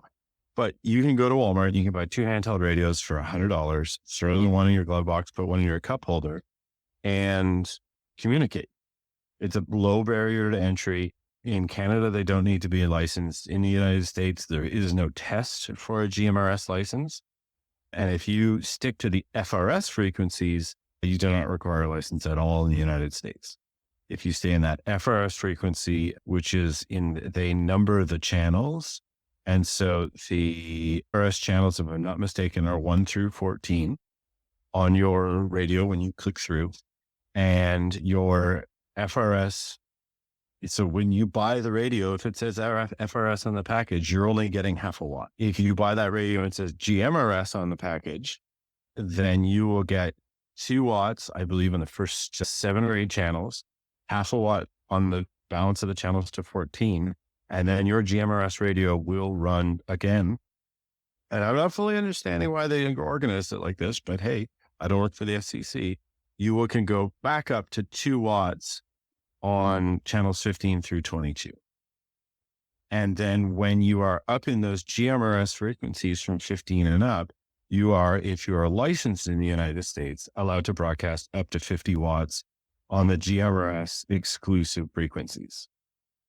I don't know that we necessarily need to get into bandwidths or whatnot in this conversation. I think that's going to hurt people's brains. It hurts mine. I think it's a good time to point out that for a NARC, at the Diamond Jubilee, we will be using FRS as the main radio channel. Exactly. CBs and GMRS is available. If you have it, it still will be used. But all the trail leaders, event staff will be monitoring FRS radio channels. And we are encouraging participants, folks who have registered, who are coming to have an FRS radio. Yep. And also, this was just announced shortly before we recorded this, Midland is offering a 10% discount for anyone who is buying from Midland, but you can get that code from the ANARC website, which is, the code is Midland Radio 10. All right, you don't have to go to the website. It's Midland Radio 10. And that is also found, if you need it later, at anarc.club/news. FRS is the one, especially for this specific event. But why would one buy a GMRS radio? I think you said that, but I'm trying to make sure I get my head around it. Do I buy GMRS? Do I buy FRS? Is there a benefit to buying a GMRS radio? Is it compatible with the FRS radios? So, as an American, sir, you have the option that I don't have as a Canadian when playing within the bounds of the law to buy a mobile unit that you can mount in your truck that will broadcast at 25 and or 50 watts, depending on the model that you buy. Midland, our event sponsor for the ANARC Diamond Jubilee, has radios that are in, I want to say, in $300-ish range, which is not hyper expensive. I mean, then they don't give them away, and I don't feel that they should give them away. Midland's got a good product that you can mount in your truck and put an antenna on your bumper. And that will give you a much better reach out and touch someone ability. In the grand scheme of things, it's a fairly small, fairly low barrier to entry. And in the CB world, yeah, you can buy a Cobra CB radio that you mount under your dash for probably $89 at a truck stop. But just CB has become not as accessible. The other thing that's really nice about, what I really like about GMRS is that, or at least I like the idea because I'm Canadian and we play by the rules because we live in a society. I see what you did there. I see what you did there. If you have a mobile unit mounted in your truck with a decent antenna on the bumper or on the roof or whatever is convenient for your vehicle, you can have one of those. I don't want to say cheap because that's not fair, but you can have an inexpensive handheld unit that when buddy's trying to spot you through the obstacle, you reach into your glove box and you go, here. And you've already got it on the right channel because you always use it on channel 12 or whatever it is, or in GMRS land, you're 15 and up. So you're already tuned to channel 15. You hand it to your buddy and he can just talk to you. Talking about the licensing, because there is a tricky element, and because we're talking about staying within the confines of the law, your GMRS mobile unit will tune into all the same frequencies as an FRS radio will. And with your GMRS license in the United States, you can use the radio, and any member of your immediate family can as well, for personal or commercial application. However, in a commercial application, if the person at the other end of the radio is not related to you, they require their own license. If you stay on the FRS frequencies 1 through 14, then you are welcome to broadcast and chit chat all day long as a unlicensed user. In my hypothetical scenario of grabbing the radio out of the dash, you dial your radio on any channel on 1 through 14 and hand it to your unlicensed friend, and they can spot you. And he's talking into a $30 radio. And if you drop it in the creek and it floats away, I mean, Captain Planet's going to kick you in your man bits, because that's littering and you should pack everything out you brought in. However, it's not a major tragedy, right? I don't like the idea of a disposable society, but sometimes things happen. The thing that appeals to me, I guess, it's this low barrier to entry, even in a licensed scenario. And in Canada, you just go to Walmart or Amazon or Canadian Tire and you buy your radios and you put 2 of them in the glove box, and you just take one out and you talk into one, and you give your brother the other one, and you run completely unlicensed.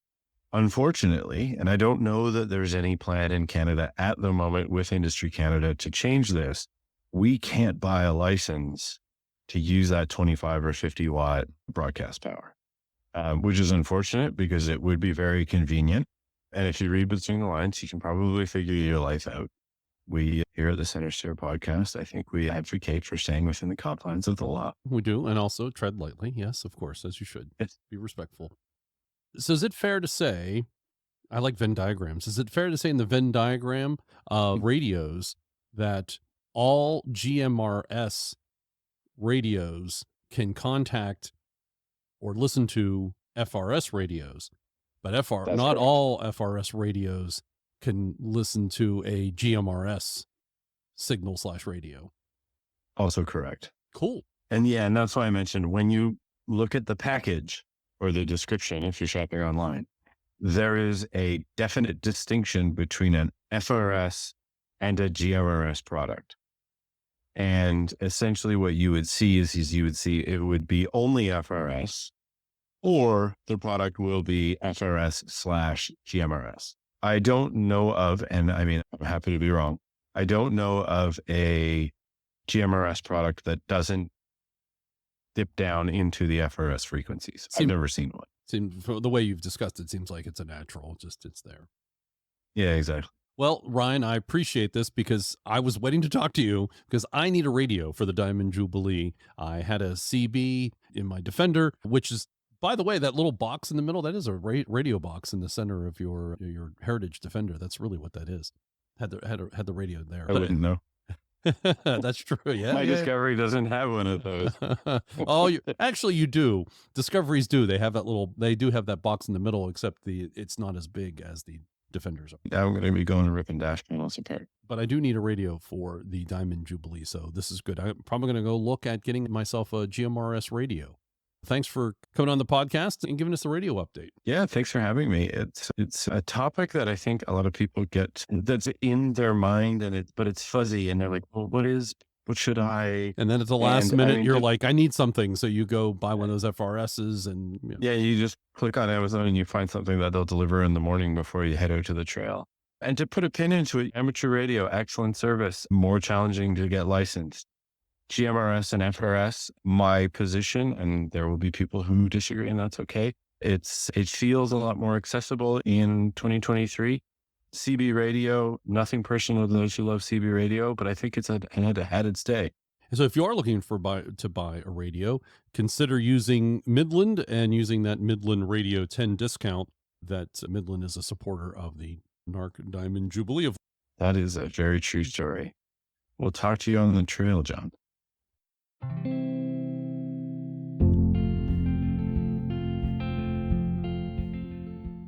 Land Rover's origin story starts with the Wilkes brothers in Anglesey, Wales, and sketching in the sand of Red Wharf Bay, to debuting to the world on April 30th, 1948, at the Amsterdam Motor Show. We would all probably not be together right now without those moments.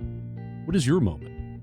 Everyone has a story of how they became a Land Rover owner, how they bleed green or caught the Landy disease. Whatever you call it, it's how we're all connected all over the world through our beloved Land Rover. No matter the year, no matter the model, no matter where you drive it, no matter if your foot gets wet inside the cabin or not, we're all friends behind the steering wheel. No matter if that is a left-hand or right-hand drive. Here are your origin stories, and we'll start with mine. It was the year 2000. I was visiting London with my friend Jeff, and we were walking through town. I think we were in or near Berkeley Square, and I saw a vehicle. And I was like, that's interesting. And I stopped. I looked at it. I liked the lines. I liked the look. I liked the size. And I noted the make and the model. It was a Land Rover Freelander. Yes, my origin story is a Land Rover Freelander in London. I took that information and looked it up on the internet when I got back home to the United States and found out that the Freelander was coming to the US. And the Freelander had been a model available in Europe for over 5 years, and it was now coming to the US. I'd been looking for a replacement vehicle to get a new vehicle. I had started doing camping on an annual basis, and I needed something to haul my camping equipment to the site. So I ordered the Land Rover, the Freelander. It was a 2002 Galveston red 5-door Freelander. Loved that car. I loved it. It was fantastic. That's why I call it the mighty Freelander. It had problems, as you all know what those problems are. But I really loved that car. It got me places. It hauled my stuff. It hauled me. It hauled my friends. And it created and enhanced the memories of the things that we did. Not only did I haul things to camp, but I traveled all over the Northeast. Even took it internationally. I drove the Freelander up to Montreal in Canada and Quebec, and drove even further up to Quebec City for a camping event with my friends. I still remember that trip. It was a great trip.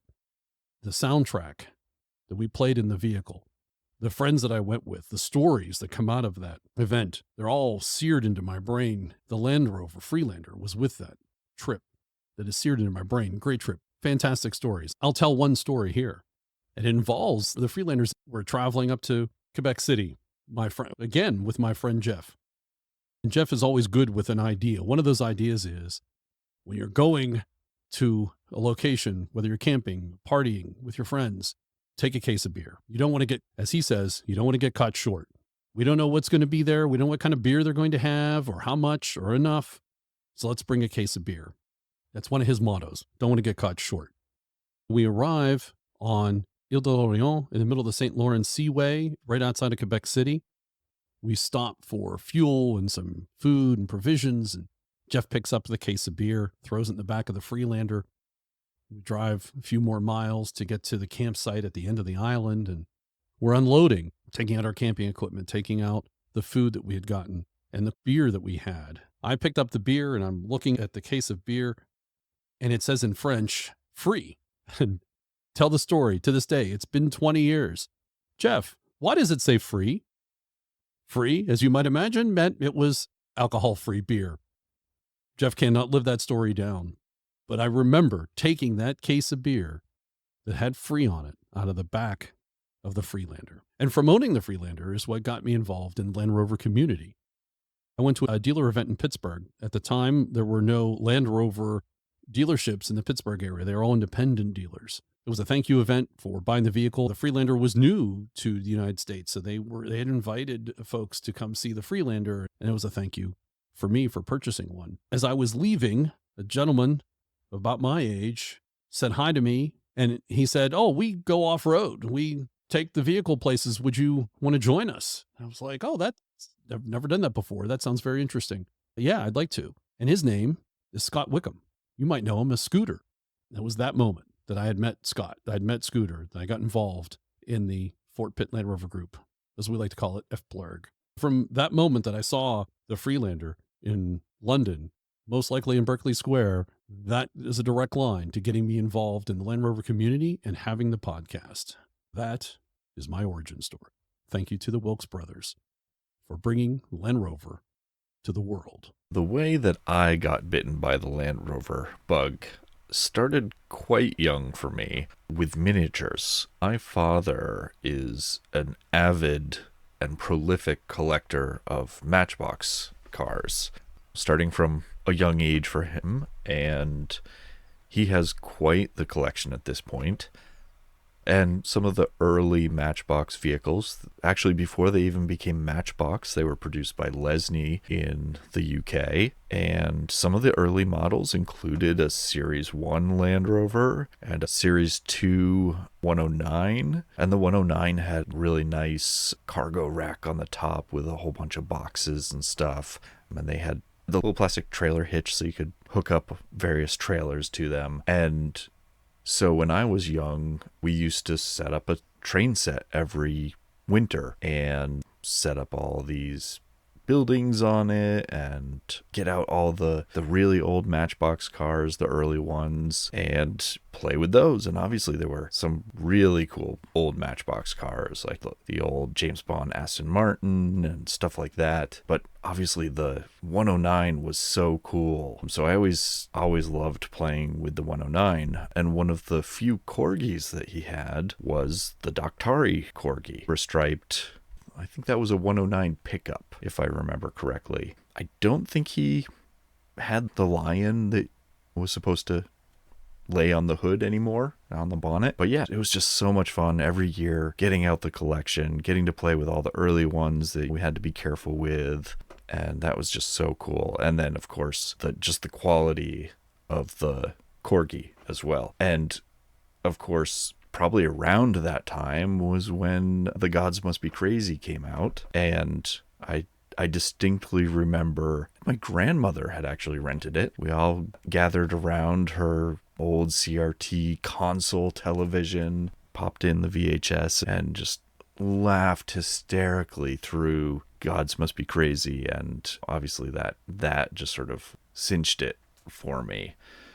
Yeah, it's just those strong memories of always playing with the miniatures, watching them on TV, obviously also watching reruns of Daktari and Born Free and stuff like that. So those are what really stuck in my memory. And of course, big fan of British TV shows at the time. We got PBS free over the air, and they always had the Monty Python sketches. They would have the marathons of those every year. So we were still tied to the British culture at that point. Yeah, it was just so much fun. And from then on, I didn't see that many Land Rovers in person growing up, but I certainly was aware of them and drooled over them every time I saw them. My namesake, my name being Morgan, whether I was named after the horse or the car, I liked both, although I'm horribly allergic to the horses. But yeah, I loved seeing the British vehicles, the Morgans, and the Land Rovers. So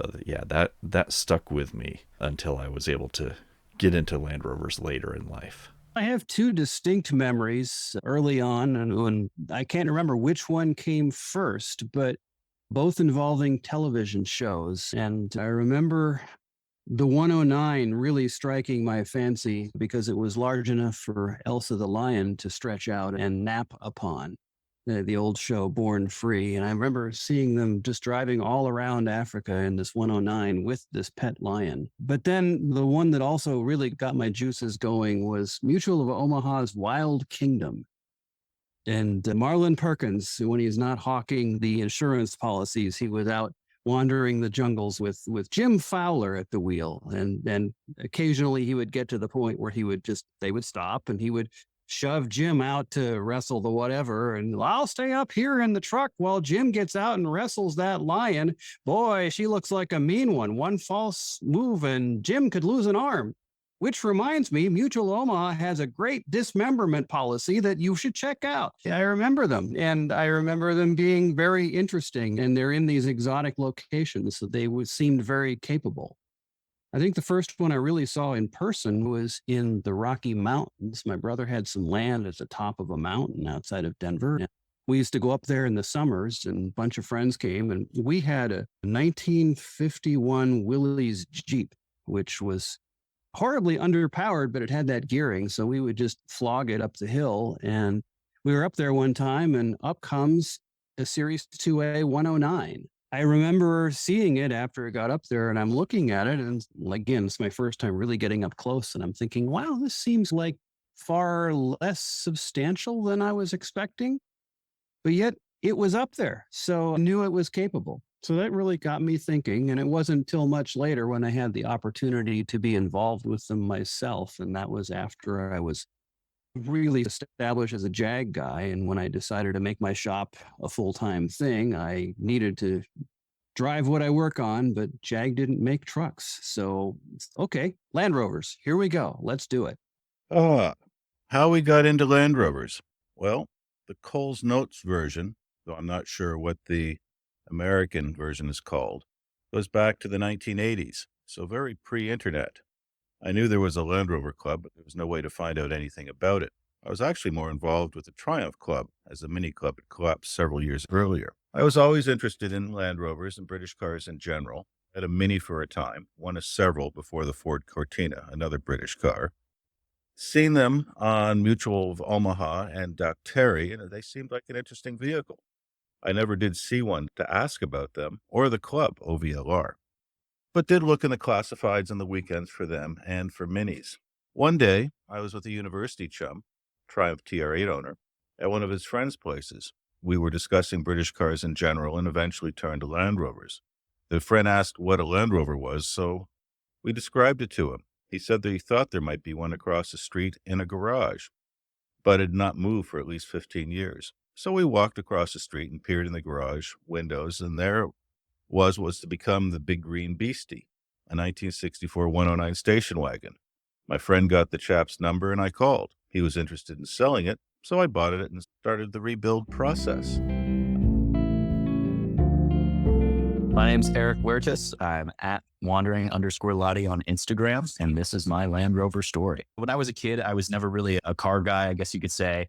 I always remember seeing in movies and like on the news and things like that, seeing discos and being like, that's a really cool car, but never really doing anything more of it. I just remember when I was stationed in Wisconsin, I was looking for a vehicle that would get me through the Wisconsin winter. And I was just scrolling through and really not finding anything. And then I saw my disco, which is now mine. And I was just like, man, this is it. This is a vehicle for me. And went to check it out.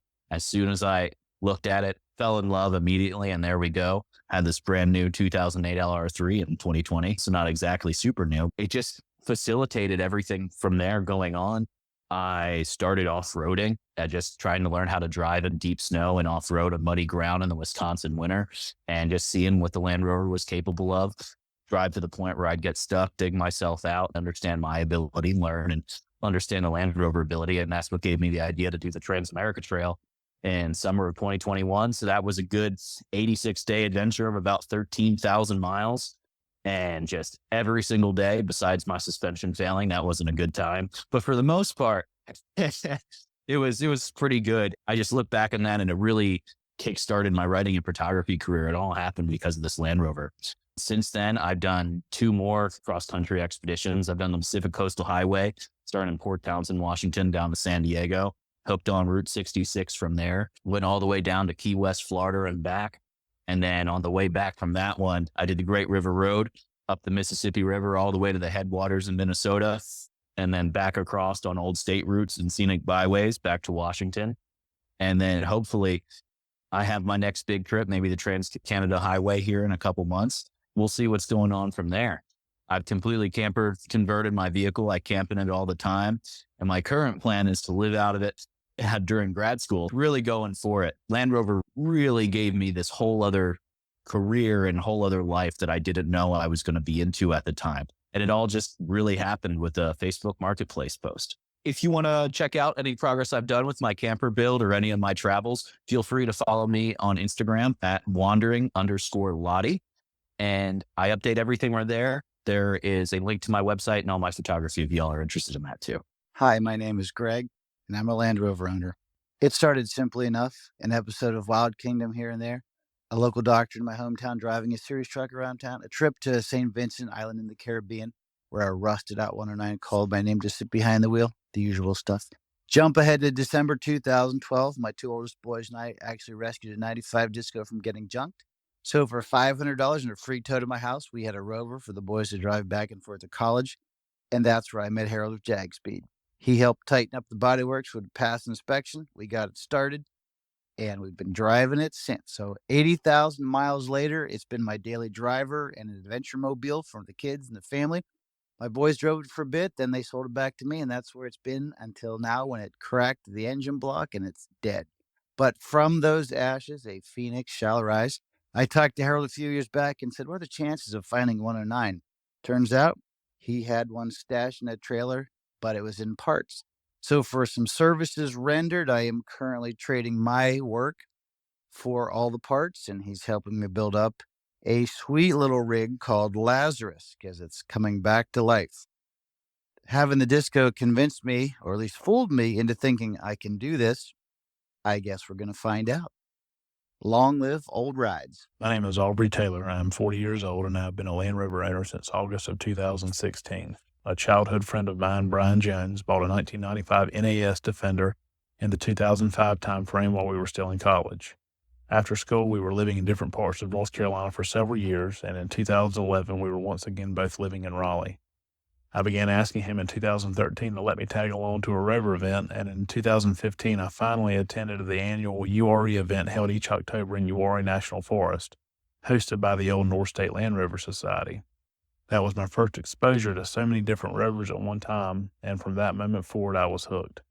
After a several-month search, I purchased my 2000 Land Rover Discovery 2 in August of 2016 out of East Tennessee with approximately 134,000 miles on it, and I haven't looked back. The head gaskets were seeping coolant to the exterior of the engine at the rear passages between the block and the cylinder heads, so I decided to jump in elbows deep, pulled the disco in my garage, and began the process of replacing the head gaskets. So glad I did, as it gave me such a better understanding of the Rover engine and how all of the systems under the hood fit and work together. I eventually installed a 2-inch suspension lift and have made a few other modifications. Always a little something to do to a now 23-year-old vehicle. The Disco is not a daily driver, but more of a hobby or camping vehicle for myself and my family, and certainly used for attending annual events here in North Carolina, as well as those in Virginia hosted by Oro AV. I've met some incredible people over the last 7 or 8 years in the Rover community, and I feel honored to be a part of it. Hi, my name is Charles Bell. I am the president of Gulf Coast Land Rover Club. We've been around since 2005. I'm going to take you back to a time when I was sitting next to Tom Collins in a Defender 90 and having no clue as to who he was. I started as a Ford technician. My family had Fords growing up, and I was like, I'm going to be a Ford tech. That's what I wanted to do in my life. Worked at a couple dealerships, worked at an independent, and someone called me from our local Land Rover dealership saying that they needed a new technician. Hey, chance to make more money. I don't really know what the Land Rover is, but I can make some more money. Let's go try it out. I start working for the Land Rover dealership. And the first thing I work on is a Discovery 1. And I thought to myself, this is an ugly looking vehicle. Why would anybody want it? And then I started to drive that and realized, wow, this thing like nice. It's got a good feel. The doors actually close tightly. I think you can use this. So in those days, we had dealer events. Quarterly, we would bring customers off-roading with their own vehicles. And the first event that I was involved in, I am sitting in a red Defender 90, North America spec 1997 model. And the driver is none other than Tom Collins. I'm still new to the brand. I have no idea. But I'm hearing these amazing stories about all these adventures and the places he's gone and the people he's wheeled with and the techniques that he uses as we're driving and needing to defend. And I'm thinking to myself, wow, this guy's a wealth of knowledge. I just wish I knew who he was. Time goes by. I learn more about him. I realize, wow, this guy is a legend. And I was fortunate enough to ride with him actually on a couple of occasions after that. Then the day came that the dealership allowed me to take a Discovery 1 on a weekend camping trip. Pulled it off the used car lot. I got to drive it for a weekend. And I thought, yep, I have to have one of these. The adventure lifestyle, the feel of the vehicle, the feeling of the brand culture. This is just something I need to be involved. So in 2003, I bought my first Land Rover, which was a 1995 Land Rover Discovery SE7, black on tan. And that was Brutus 1. And that began a long line of Land Rover ownership. After purchasing Brutus, was my first Land Rover. Over the years, I have purchased many other Land Rovers. We've had an LR2, we purchased a Discovery 2, and that became Brutus 2. There's a Brutus being here. I'll see as I go along. Brutus 2 kind of gets retired, and I purchased a 2007 LR3, which was aptly named Brutus 3. Brutus 3 served me for a long time and saved my family's life. Really bad accident. Brutus 3 is now in Valhalla. Brutus had to be replaced. And lo and behold, what do I find? A 2014 25th anniversary edition Land Rover Discovery 4 or LR4 here in this country. And it is, of course, Brutus 4. But because it is a 25th anniversary with the Roman numerals XXV, it is Brutus 4. 4 is IV. It all works out like it's. I also have 2003 Discovery SE7 that my son will be driving. And my wife drives a beautiful 2009 Range Rover Sport. And unfortunately, Brutus 2 is still retired in the yard. And I'm sure there's going to be several more to come as time goes on. I feel really fortunate to be a part of this Land Rover community. I've been around Land Rovers almost 25 years now. I actually started the Gulf Coast Land Rover Club back in 2005. So that's almost 20 years now. I've been really fortunate to meet some amazing people. Bill Burke, Jeff Aronson, Alex Mescovy of the Last Overland. I'll be traveling up to the 75th Diamond Jubilee in New York this summer, and I'll get to meet and see even more people. I feel fortunate to have been a part of this community for so long. Tom Collins, I didn't know who you were then, but I definitely know who you are now. My name's Bob Steele. I'm a proud Land Rover owner of 32 years now. I live in Bon Air, Virginia, outside of Richmond. I have a lot of Land Rover memories to share. I'm only going to be able to get to a few of them, but I do want to share them because they're very dear to me. In 1991, in November to be precise, I purchased a Toyota Land Cruiser. And as an architect, when I went in the next morning to tell the architects on my staff that I'd purchased one, they all gave me bad looks and told me I'd made a mistake. One of the young architects on my staff said, "Have you ever seen a Range Rover?" And I confess I had not. I had no idea what a Land Rover was or Range Rover. Now, I had seen them, but I really didn't know what they were. At lunchtime that day, some of the architects drove me to the Range Rover Porsche Saab dealership in Richmond. In 1991, they were not Land Rover dealers. It was Range Rover North America. And I was delighted with what I saw. I bought one on the spot. I bought a Hunter model Range Rover in green. At the time, I was a single dad. I had a 2-year-old son and a black lab, and that's why I wanted to get a Toyota Land Cruiser, thinking that would be the vehicle of choice. But that was an altering decision, and I'm grateful for the young architects on my staff who took the time and were comfortable enough to tell me I'd made a mistake. I did turn the Toyota Land Cruiser back in. Fortunately, there is a 3-day law in the Commonwealth of Virginia that allows you to return a vehicle and get your money back. They weren't happy to know I'd purchased a Range Rover, though. That was the reason for the return. So that was my first SUV. And again, as a young single father with a wonderful black lab pup, I was living the dream in that classic. Within the first couple years, I discovered off-road opportunities in Virginia. And most important, I discovered clubs. I discovered this world of enthusiasts that impact many of us. My first club that I joined was the Blue Ridge Land Rover Club in 1992. They were based mostly in West Virginia. Some of you may know or may have known the Richies, the Davidsons, Carrie and Tom Bruce, Frank Motley, and the likes. There were many of us from Virginia, though, that were in that club. At the time, I began to become aware of a club called ROVE, the Rover Owners Association of Virginia. However, I did not join that club until 1996 when I attended my first MAR at Nancy and Mike McKaig's farm, Penland Farm. Some of you probably attended early Mid-Atlantic Rally or MAR events at the McKeag's farm. I have so many great memories around campfires. I really got to know Nancy and Mike then and their children. Sarah McKeag is on the board of Rove. Presently, I still think of her as a young girl, her brother Adam. They're very special. So in getting to know all of these wonderful characters, and I can call them characters in Virginia, anyone who knows Robert Davis, Scott Whitaker, Mark Garrington, and the likes, and I'm uncertain of this fellow's name. I always referred to him as Yukon Cornelius. I have no idea. I cannot recall Yukon's name. Robert Davis, I'm sure, will remind me of it next time we're together having a brown water. But so many wonderful people impacted my life. And again, as I'm raising my son at these events, bringing him out there, at the time in 1997, I purchased my first series truck. I brought it over from the UK. It was a 109 Series 2A in 1966.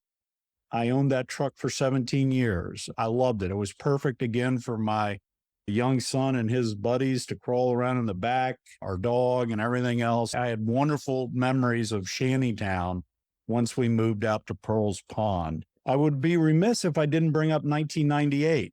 That's when the 50th anniversary of Land Rover occurred. Anarch in its original gyration, Sandy Grice, Dixon Kenner, Ben Smith, Mike McKeag, Robert Davis, a lot of the people who are still out there were introduced to me as part of the work for Anarch at the 50th. And they made a huge impression on my life. I see how much they gave to others and to the clubs. And I committed to myself in 1998 that I would do the same. So that's when I started becoming active.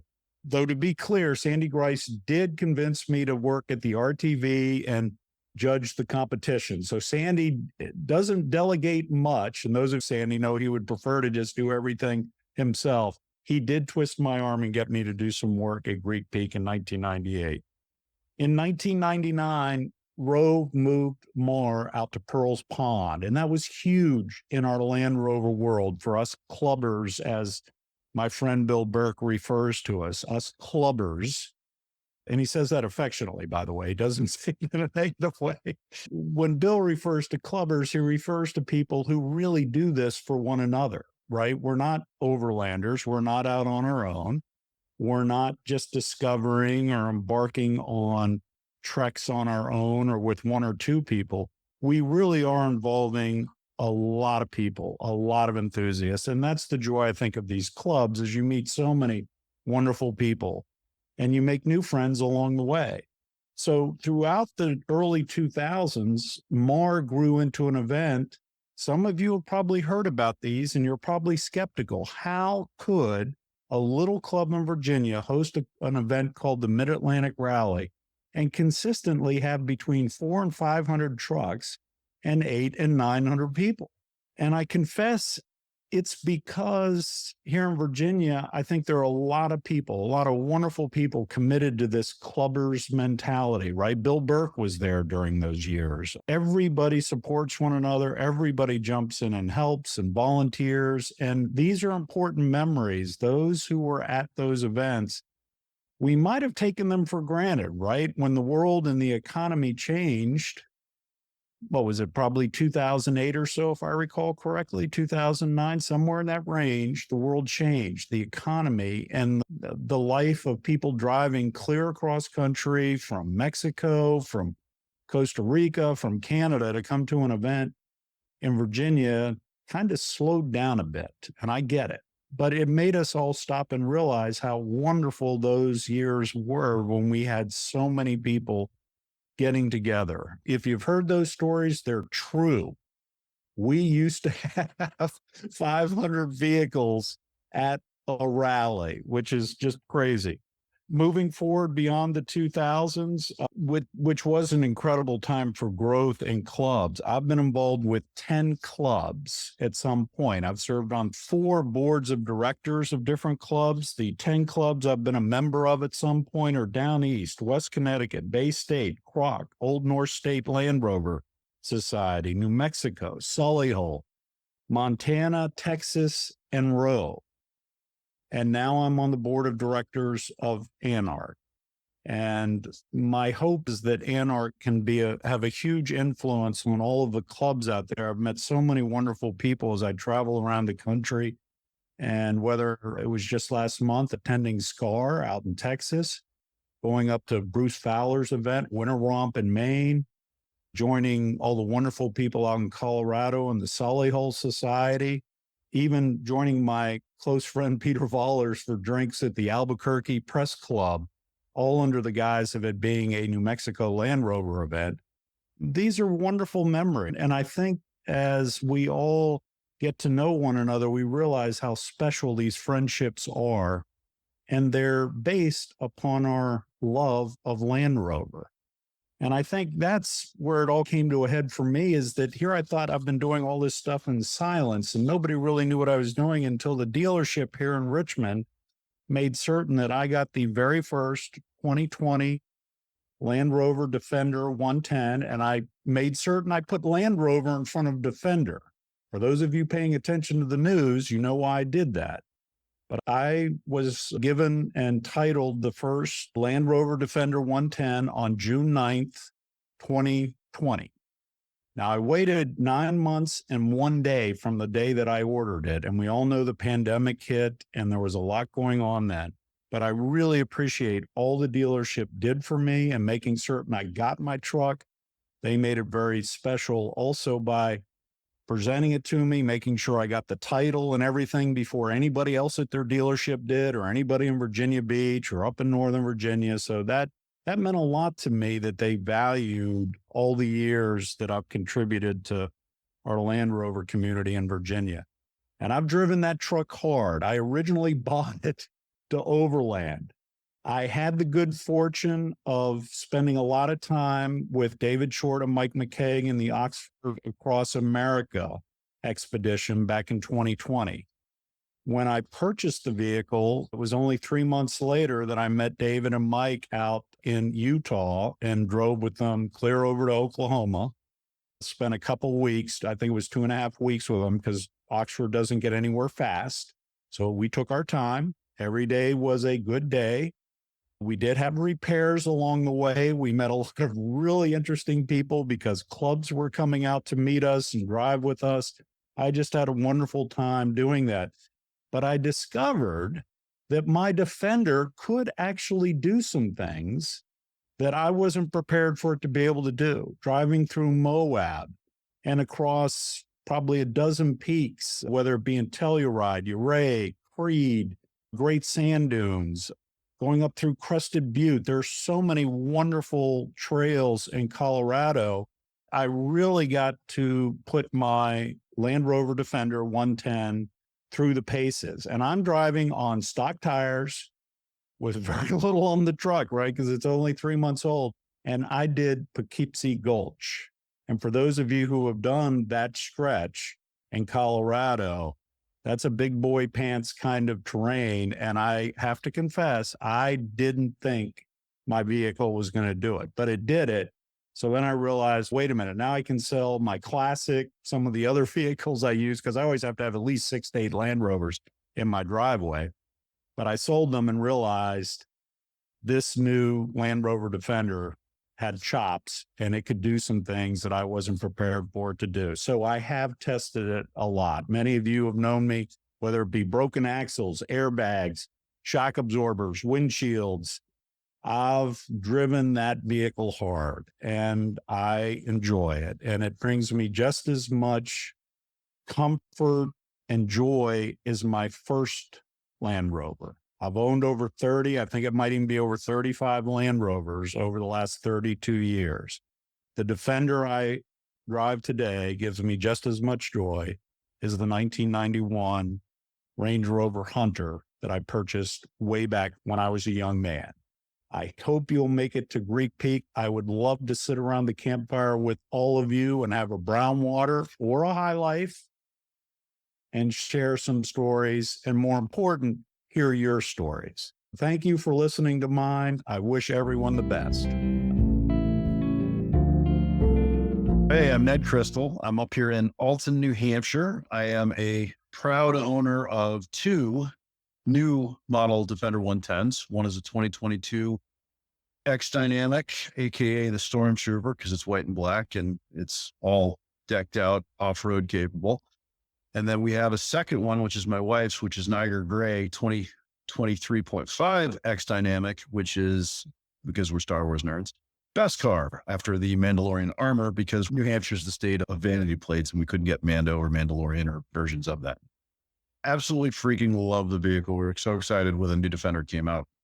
But I had started with Land Rover. It was the pinnacle for me of automobiles as I was growing up in Connecticut. I learned to drive at 16 on a Range Rover Classic, on a LWB, which was fantastic. It was the dark green. It had the tan leather. It was a phenomenal car, phenomenal vehicle. And it just, being in Greenwich, Connecticut, it was obviously part of that whole genre and status and whatever, but it was a great car. And I love that car. And unfortunately, we got rid of it. I didn't really come back around Land Rover until I was in my 20s. And I was invited up to a buddy of mine that he always gets infield at Preakness and Belmont Stakes and all that.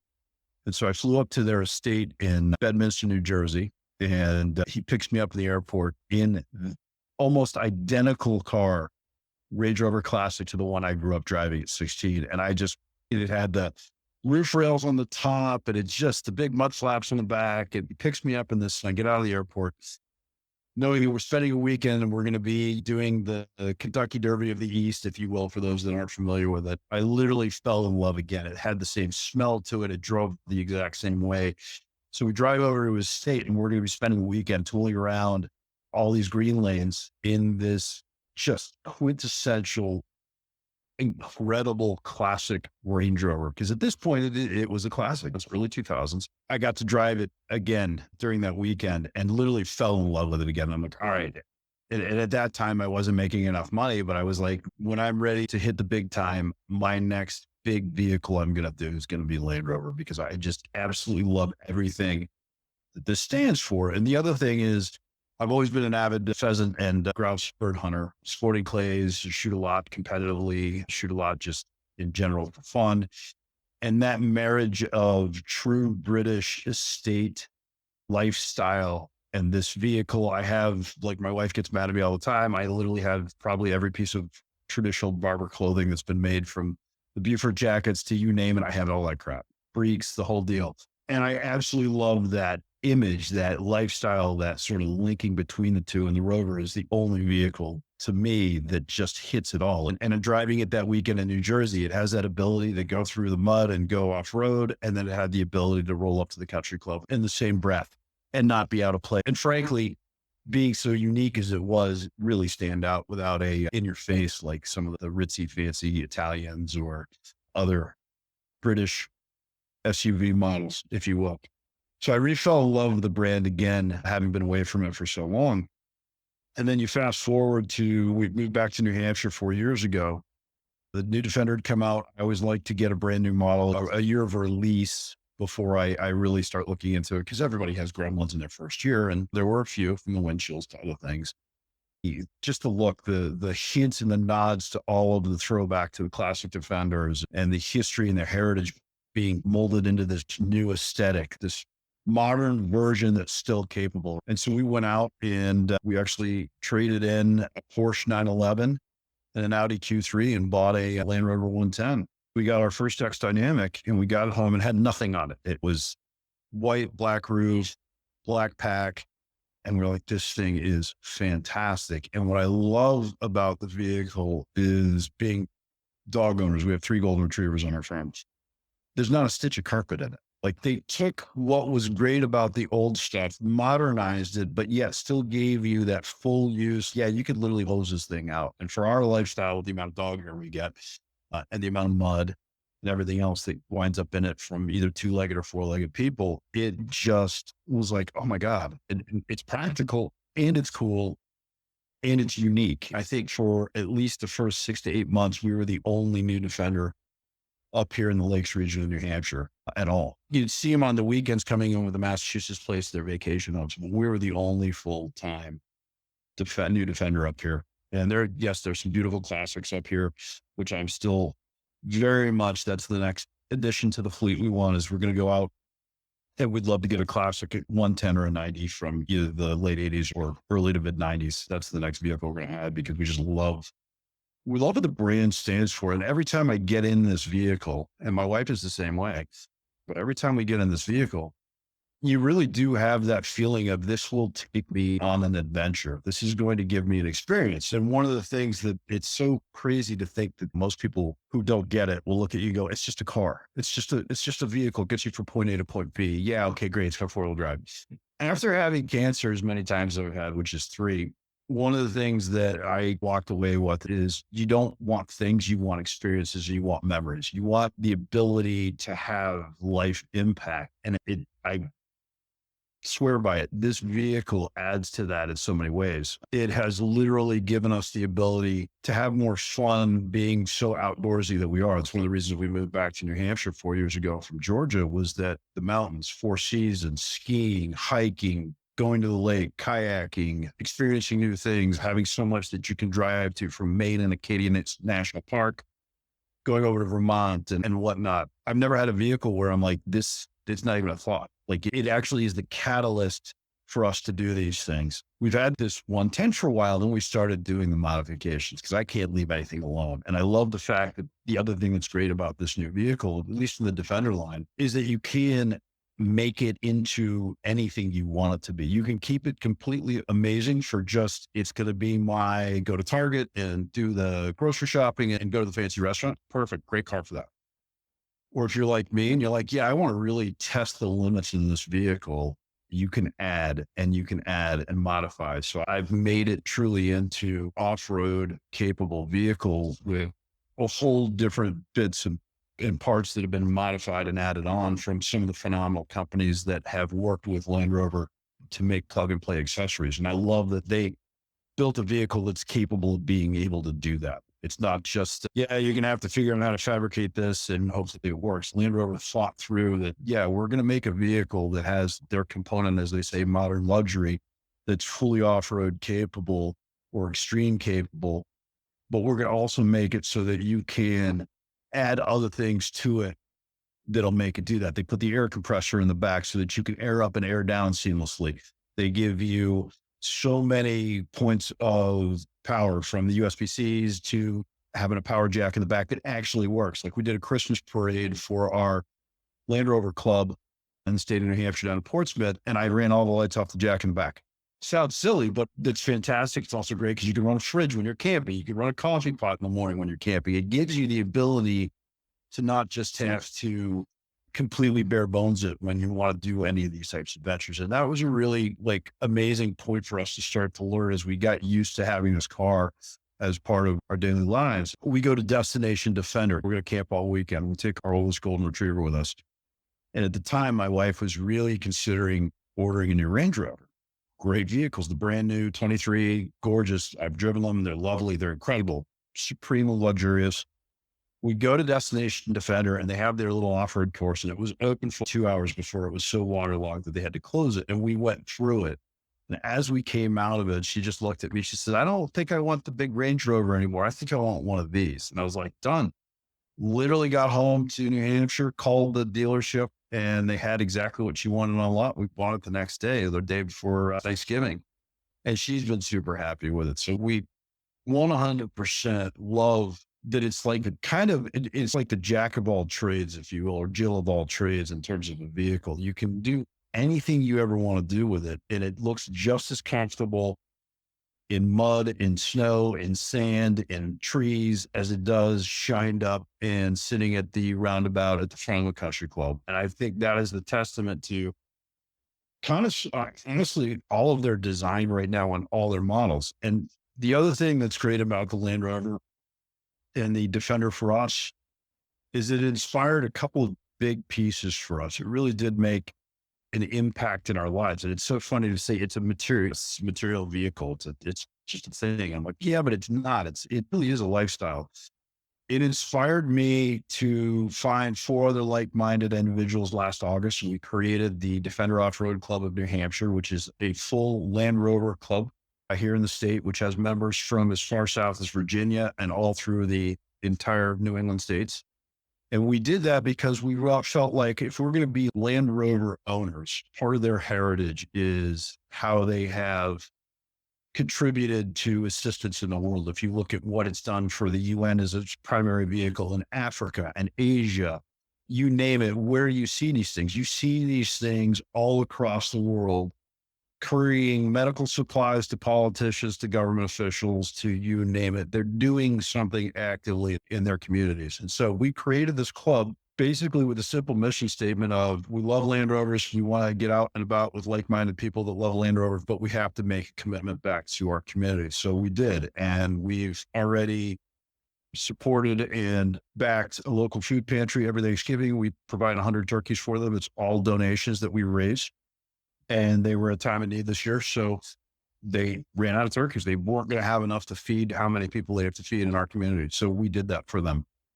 And then the other piece is that we partnered with the Wildlife Heritage Foundation of New Hampshire and the New Hampshire Fish and Game. And our goal is, by raising funds and participating in events that they need manpower and vehicle power for, we are going to help them grow this thing they have called Camp Berry Conservation Camp, where they bring the camp experience to children and teens that would never have the ability to afford to go to camp. And in these camp experiences, they give them exposure to hunting, to fishing, to orienteering, to outdoors, to social community and social situations, and all these things that some kid who may be in an inner city situation never has the capability to do.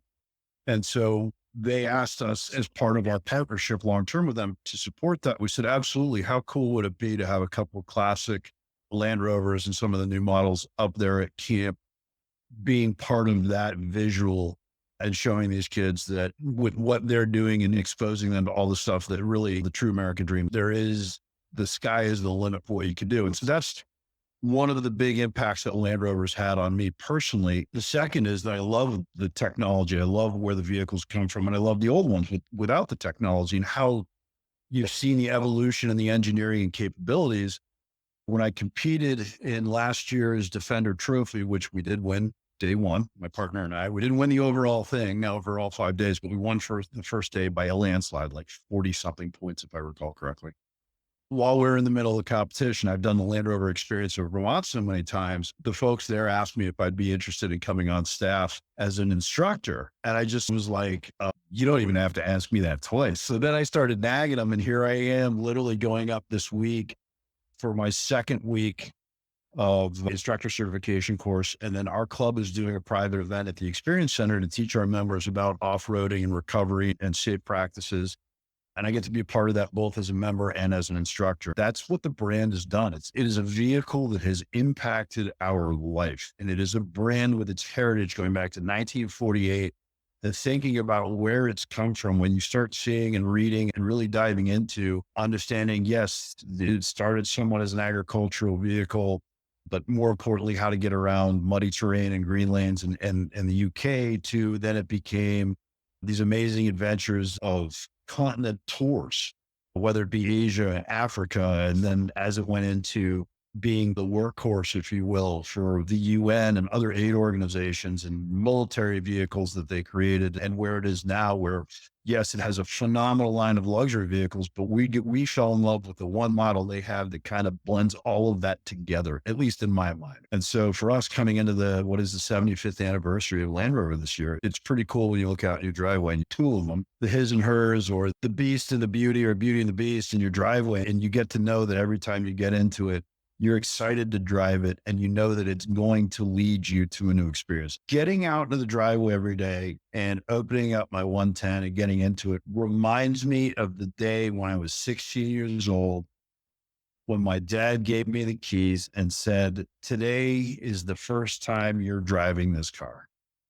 It's not the first time that I am going to drive, in a sense, with him next to me. I'm on my learner's permit. It was literally like, throw me the keys and goes, I know you got to go into town. Here you go. And it is that same experience to me. Smells a little different. It still has a new car smell. It doesn't have the sort of vintage Land Rover smell, but it does when every time I grab the keys and I go and get in that car, I literally do have a flashback back to those original Range Rover classics, both when I was 16 and when I was 20. And just that it's that love of a vehicle. We've had some really nice vehicles over the years and some ones that I know people are fanatic about, but this is the one that really hits me. And it's every time I get into it, I'm a 60-year-old kid again. Hello, my name's Jimmy Poindexter. I live in Benton, Virginia, which is just outside of Roanoke, which if anybody's been to Mar when it was at, I believe, Wheatley Field's what they called it, Giles County. You come down 81 past Roanoke, he was coming from the north. And my story is a fairly recent story. In 2019, we started overlanding. My wife and I and some of our kids started overlanding in our Suburban with a friend of mine from the fire department. And we took a trip up to Flagpole Knob outside of Harrisonburg, Virginia, and figured out that the Suburban did good. We made the trail, but it's a little long. So I made some changes to it, and it's still doing the job. But as I was doing that, and the pandemic was starting to hit, and camping and stuff was starting to come around, right up the road from me, half a mile at a church, sat a late 60s 2A 109 5-door. I looked at that thing for 6 months. And I kept remembering all the Wild Kingdom episodes I watched and stuff. And I thought, man, that's really cool. Never could get any information about it. Finally, I looked up Rove on the internet and I called Dave Short myself. And I said, hey, I'm curious how to get some information on a Land Rover. It's right up above my house. It just happened to be, I didn't know it, Dave's from Roanoke area, even though he doesn't live around here now. But his uncle lived on the road. So he said, I'll call you back. The church had it up for auction. They'd auctioned it off, but they didn't have a title. So they were going through the title stuff. I asked the preacher if I could stop and look at it one day, and I went over that thing front to back and just fell in love with it. Then I talked to David again, and he was explaining to me that a non-running Land Rover at that time was between 5 and 10, and a running one was close to 20, and roadworthy was probably 30,000. I thought, no, can't do that right now. I started doing some research and stuff and found the discoveries. I started watching Facebook Marketplace, Craigslist, and one came up, a 96 D1 was for sale here in town.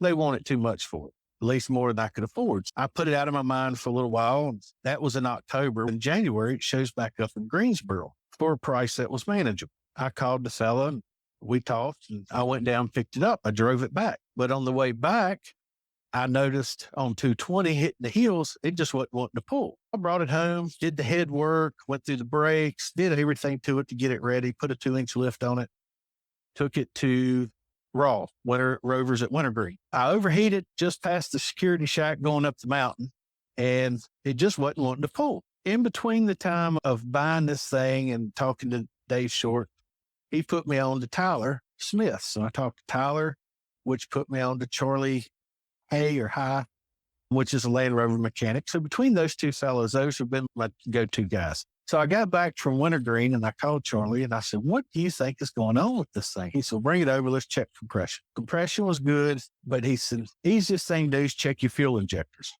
Sure enough, 3 of the 8 was shot. They were just cruddy. Put new injectors in those, cleaned the other ones up, cleaned the rail out. Things run great ever since. 2-inch lift, 265 tires. Learned my lesson about sunroofs. But what I liked about this thing was somebody in Asheville, North Carolina, had painted it up several years ago as a camel tribute. Shades off a little bit, but it's close enough. So I put the decals back on it, still working on it. People I knew started asking me about Land Rovers. Next thing I know, I asked my wife, I said, if I find another one, do you want one so you can drive? That way we don't have to look for somebody to go 4-wheeling or overlanding. We can go, both of us can go. Yeah, sure, if you find one. I found one at a body shop 2 blocks from my firehouse that had been sitting there for about 6 years. It had actually been off the road for 12 and ended up buying it for $400. SD, solid roof, not very much rust in it. Not as if it had a sunroof. I pulled the heads and the cylinders just scarred up bad. So I found a new motor, or I found a used motor, So I've got to start rebuilding it. I haven't worked on it yet, but I've got hers. It's another 96 D1 to do. Well, in the process of that, I was going to get it towed. I called a buddy of mine that used to work for the police department, now works for towing service. I need you to go pick up a Land Rover for me. He said, "You like Land Rovers?" I said, "Yeah." He said, "I got one. Why don't you go look at it? I'll make you a deal on it." So I went and looked at it. Sure enough, it was a 02 D2 model, solid roof, very little rust in it. It had sat for 7 years on the side of the road down by the tow shop, but it was on asphalt. After about a month and a half of hemming and hawing, I got it for $800, including a new interstate battery and the towing. Brought it home, went through the brakes, new tires, did all your typical maintenance on the motor. I ran it for about 9 months until I needed to do the head. I think I'm going to go ahead and put a little 2-inch lift under it just so it doesn't look normal stocks. So at this point, we have 3 Land Rover Discoveries sitting in the driveway. I still have hopes and wants for eventually doing a 2A 109. I just love the patina. They're simple. They go anywhere. It's just everything about them. And I'm a big history buff anyway, so the older, the better. I thought in the 90s that the Discoveries were the ugliest things out there. I even commented to my wife one time, why in the world would anybody want to buy one of those things? And here, it wasn't too long ago, she looked at the driveway, looked at me and just chuckled and said, "Yeah, they're the ugliest things. And I have no clue why anybody would want to buy one." That is our Land Rover story. Hello, I'm Ryan Carmen. I'm on the board as OVLR. I own a 2004 Land Rover Discovery, the best Land Rover Discovery because it's the last year of that body style. I love it. That's solid axles. It's a good truck. It's a really good truck until you get to a washboarded road. But that's not what we're here to talk about. In 2017, my wife and I bought a rural property just outside of Ottawa, Canada, or 5 acres of bush, and we had lots of renovations to do. And so we got talking about buying a second vehicle. We'd always been a 1-vehicle family, and we decided to buy a second vehicle with some tow capacity. We started shopping for pickup trucks, was where you start when you want to buy a utility vehicle, and looking at the used pickup truck market in Canada in 2017, it was a terrible idea. You're going to pay $10,000 from a beater that was rotten from the early 2000s. Then we got onto full-size SUVs. And I said, buying a full-size SUV is a great idea because you can also fill it with camping gear and drive across the country. Let's do that. Not wanting to pay the Toyota tax, as I like to call it. And I didn't come up with that term, but it's a term that's out there and I like it.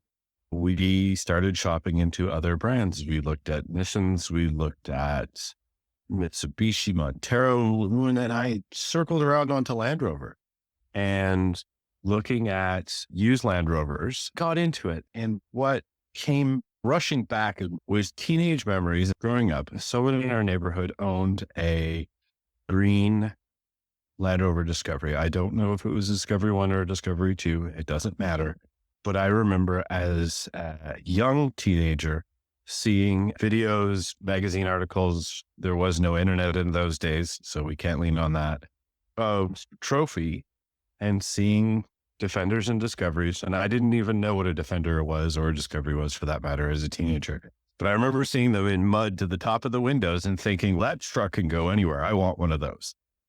Fast forward to my late 30s. I would have been 38 when I got my truck.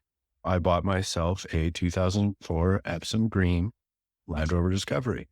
And given that my nature is that I can't leave anything alone, my motorcycles are heavily modified. My truck is heavily modified. It's on a lift. It's on steels. It's on 32s because I drive it across the country and I don't need 40s and tons.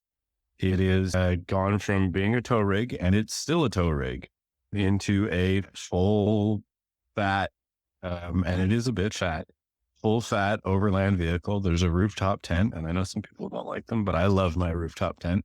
And it's got 4 big bad spotlights across the front of the roof rack. And it's got a steel bumper and a winch and all the goodies. And it is currently 50% disassembled in the powertrain side of things because there's going to be an LS in it in a month. That's the history. It's short. I know some people that they will tell stories of how their grandpappy had a Series 1 and they grew up on Land Rovers. And that's not how my life rolled out. But I got to be an adult and I had some disposable income and I bought myself a Land Rover. Hi, I'm Therese Becker, and my very first memory of Land Rover is actually in a Belgian comic book written and drawn by Hergé, which is a Belgian artist, and he was drawing those beautiful cartoons called The Adventures of Tintin et Milou. And I had no idea when I saw the little car drawn in the cartoon that it was actually a Land Rover. If I'm not mistaken, it was a Land Rover Series 1 in the Tintin au Congo cartoon episode, les aventures de Tintin au Congo. And I saw that little car for the very first time in that comic strip. I wasn't 10 years old. It was a fast line I was reading really early on in life. And I could remember I was sitting in my room at my grandparents' place upstairs, and they had those enormous piles of comic strips, and Tintin was one of the ones that they were collecting. And so that little car was fantastic because it was a bit more squarey than anything else I had seen. Early noughties, those cars are round, bubbly, and then you've got that little car, which happens to be a series Land Rover, series on Land Rover, which is square, but full of character. And I didn't even know that Jeep existed as well, like absolutely no clue. And so that's the first time ever that I remember seeing a Land Rover without knowing it was a Land Rover. And then fast forward, I became a huge James Bond fan, as one does. And I could see that they were, again, they're fantastic vehicles, Defenders, boxy, squarey, aggressively looking, but very elegant. And again, didn't know that it was called a Land Rover. I just thought that it looked really good. And in 2019, I then got on the last Overland expedition as a very nice mission, consulting mission. And I started to be absolutely immersed in the Land Rover culture. And obviously then you got to know that it's called a Land Rover. And I did have a couple of friends. I think it was when I was 17 or 18-year-olds, I would actually realize that it was called Land Rover. So I did know of the brand before getting on the expedition. I had been behind the wheel of one, thankfully. But it's really during the last Overland expedition that I got absolutely submerged by the Land Rover community and the environment of Land Rover, and understanding all the nitty-gritty, seeing all the different type of Land Rovers that you could have around. And I was fascinated. I remember thoroughly the moment when, of course, in Singapore, in the F1 pit, that was great because all those beautiful Land Rovers were there. It was really fantastic. But the thing that was really striking for me was the first time at the Rover Nuts in Malaysia, where the guys were just, they were loving it. They were living and breathing for their landies. And they had those Land Rover cemeteries because, if I'm not mistaken, there was an agreement with the British Army in Malaysia for the cars to be sold even after the British Army was gone. So they had actually a lot of, and I might be, that's some information to triple check because obviously it was a long journey, so I don't want to say things stupid, but if my memory is right, there was something in those lines. And so they had Land Rovers literally forever. So it really became the land of Land Rovers. And when we were at Rover Nuts in Malaysia, you were instantly becoming friends with people simply because you liked Land Rover. You didn't even have to have a Land Rover. You just liked the Land Rover and suddenly you would become best friend. It was a very interesting dynamic. First of all, I had never been in Malaysia before, but also the fact that people would just be very enthusiastic about the fact that you like Land Rover. And then the second time I was really baffled by the Land Rover community is when I met Samantha, who now became a friend in Darjeeling, because she was the only female Indian instructor, Land Rover instructor. And she was driving a series, I think it was a Series 2 lightweight. I think so. Samantha, if you hear me, please, I hope I'm right. And they were in Darjeeling and Ponglu. There was a community there of Land Rover owners who were using their Land Rovers as absolute workhorses. The point that if they didn't have Land Rovers, they wouldn't be able to do all the transports and carrying that they had to do because that area of India in West Bengal, it's very mountainous, it's very rocky, it's big inclination percentage. So the Land Rover really becomes a workhorse. And the thing that was fantastic over there is those people were passing their Land Rover from generation to generation. So Samantha was actually driving her dad's Land Rover. I never had seen so many beautifully kept series Land Rover in India. They were actually used as absolute workhorses. So they were really beautifully kept, but they were workhorses. So we were very far from the Land Rover that is pristine condition, staying in the garage and never driven because you don't want to put mileage on the clock.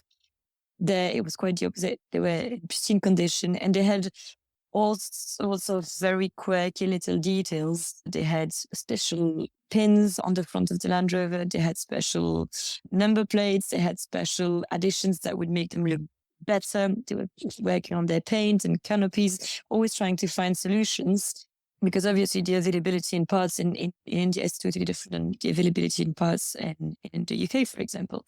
So those guys were really taking care of the landies, really making the landies part of the community. So they would very regularly being solicited to either carry up something a mountain or carry something up a mountain or clean a road that had been damaged by a rockfall or something like that. Those guys, very tight community in the best possible way, very hardworking together, always ready to actually help each other. That was fantastic. And then came back from the last Overland. And when you're 111 days on the road in driving different Land Rovers, you can only think of, you've got three options. One, you are, how do you say that, airtight to the idea of even owning a Land Rover. It doesn't cross your mind. You don't even think about it. I don't know who would be in that kind of situation, but that wasn't me. And then you had the other possibility, which would be you've driven the Land Rover that is 65-year-old for 111 days on craziest terrain in the world. Your skin is covered in basically dust and mud and everything in between that you can imagine. You're never staying dry, because obviously the Land Rover had the driest thing ever, specifically the Series 1, specifically Oxford. At that moment, you think, I'll never buy a Land Rover ever again. I don't want to sit in a Land Rover ever again. Or you've got the last category, which is, in Belgium, we've got a saying, it's basically you've been waddled too close to the wall. Where waddled too close to the wall, because you literally are, it's like you're losing a couple of neurons probably to think that you need to buy, the first thing you need to do after the expedition is to buy a Land Rover. So it took some time, but the idea was very much there. I was part of the last category, thinking that I needed a Land Rover. I generally don't know what went through my mind, but that was the beginning of the end, because I think it took me 1 year to find, it took me a little bit than a year. It took me 6 months to find my P38. And I bought a P38 in the funniest possible way. I'm based in this very small village in the southwest of France. At that time, there were very little Land Rover around. I had been looking around, and you had websites equivalent to eBay and Gumtree to actually buy secondhand stuff. And I was looking at it, and all the Land Rovers I could find were absolute rot piles, just not interesting. And then I go to the shop with my mother and we go grocery shopping. And we see on the parking the Range Rover P38. And I tell my mum, the very first thing I tell my mum is, I'm going to buy this car. She's just like, I'm going to buy this car. I had no idea who the owner was. But for some weird, obscure reason, I thought it would be an Englishman. And you got to remember, we are in the middle of nowhere in southwest of France. Why on earth would an Englishman own a French-plated Land Rover P38? Long story short, we go to the shop, do the groceries, and then I see a man, and instinctively, for some reason, again, I do not know how that is possible, I told my mom, this is it, that's him, he's the owner of the piece. I'm going to paint you the picture of the guy, of Phil, who became a friend, the Indian. It's tallish guy, very eccentric, let's say, outlook, because he's got white hair everywhere, a bit like an eccentric gentleman farmer, I would say, but then polished by the French, by staying on French soil. And the guy goes to the checkout.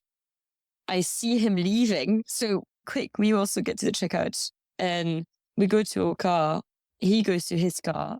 He obviously goes to the Land Rover, and I gave my mum a nudge and said, I was right.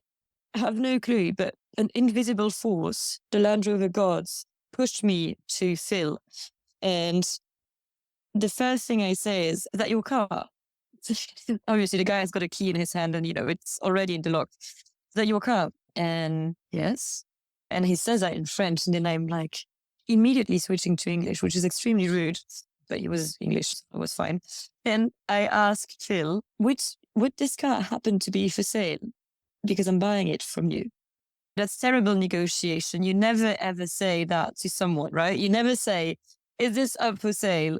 Because I'm buying it from you. The guy is going to be like, oh yeah, she's buying it. This is going to be a no negotiation. Oh no, she wants it. She's going to get the high price.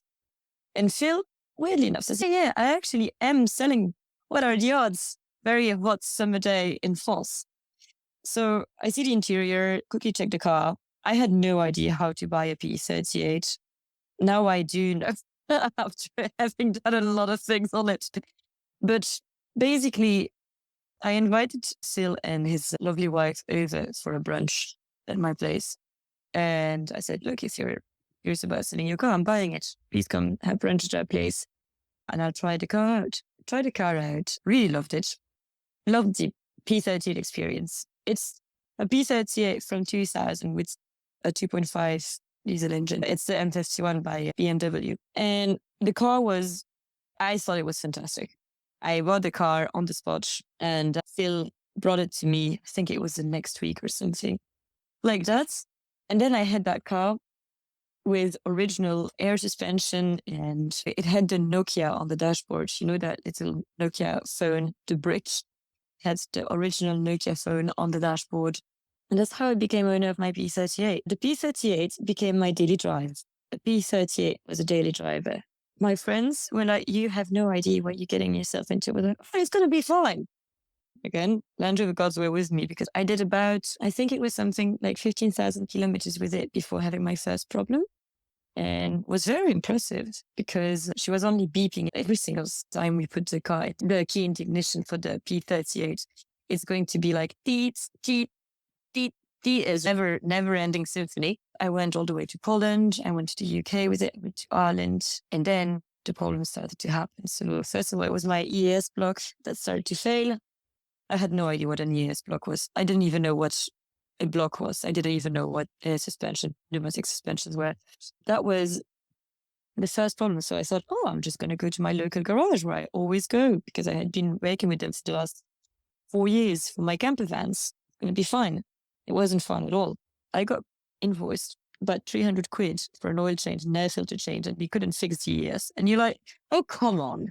So I got really angry. And that's how I started mechanics because I couldn't get the garage and the surroundings to actually be able to work on the P38 because at that time, I was the only one with a P38 in the area. At that moment, I started to work on the pneumatic suspensions and my water pump gave up fully. I blew a head gasket in Ireland, had the viscous fan that completely went gone. It totally went. Then many other problems. Now we own 2 P38. So we've got a V8 4-liter with a GPL, so gas conversion, and a 2.5.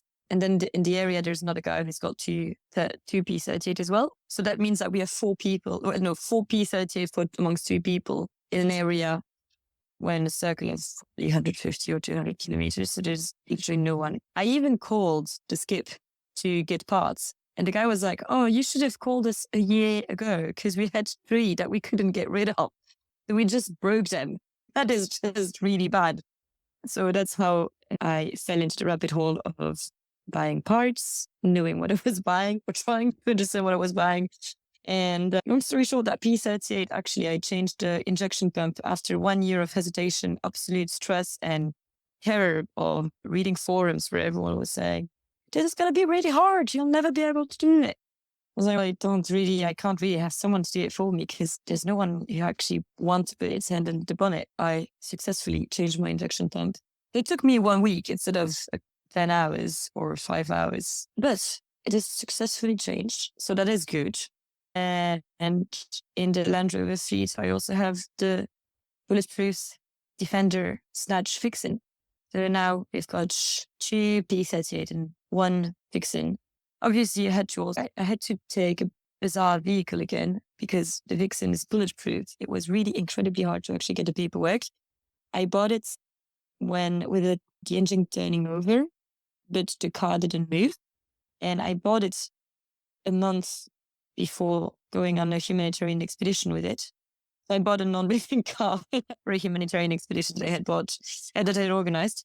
It was a great success. I managed to get all the paperwork. Kudos to the Belgian Automotive Federation, because they have been fantastic. They have been facilitating my acquisition of papers like incredibly. Normally it's a process that takes between 3 and 6 months for a normal vehicle, not a bulletproof vehicle.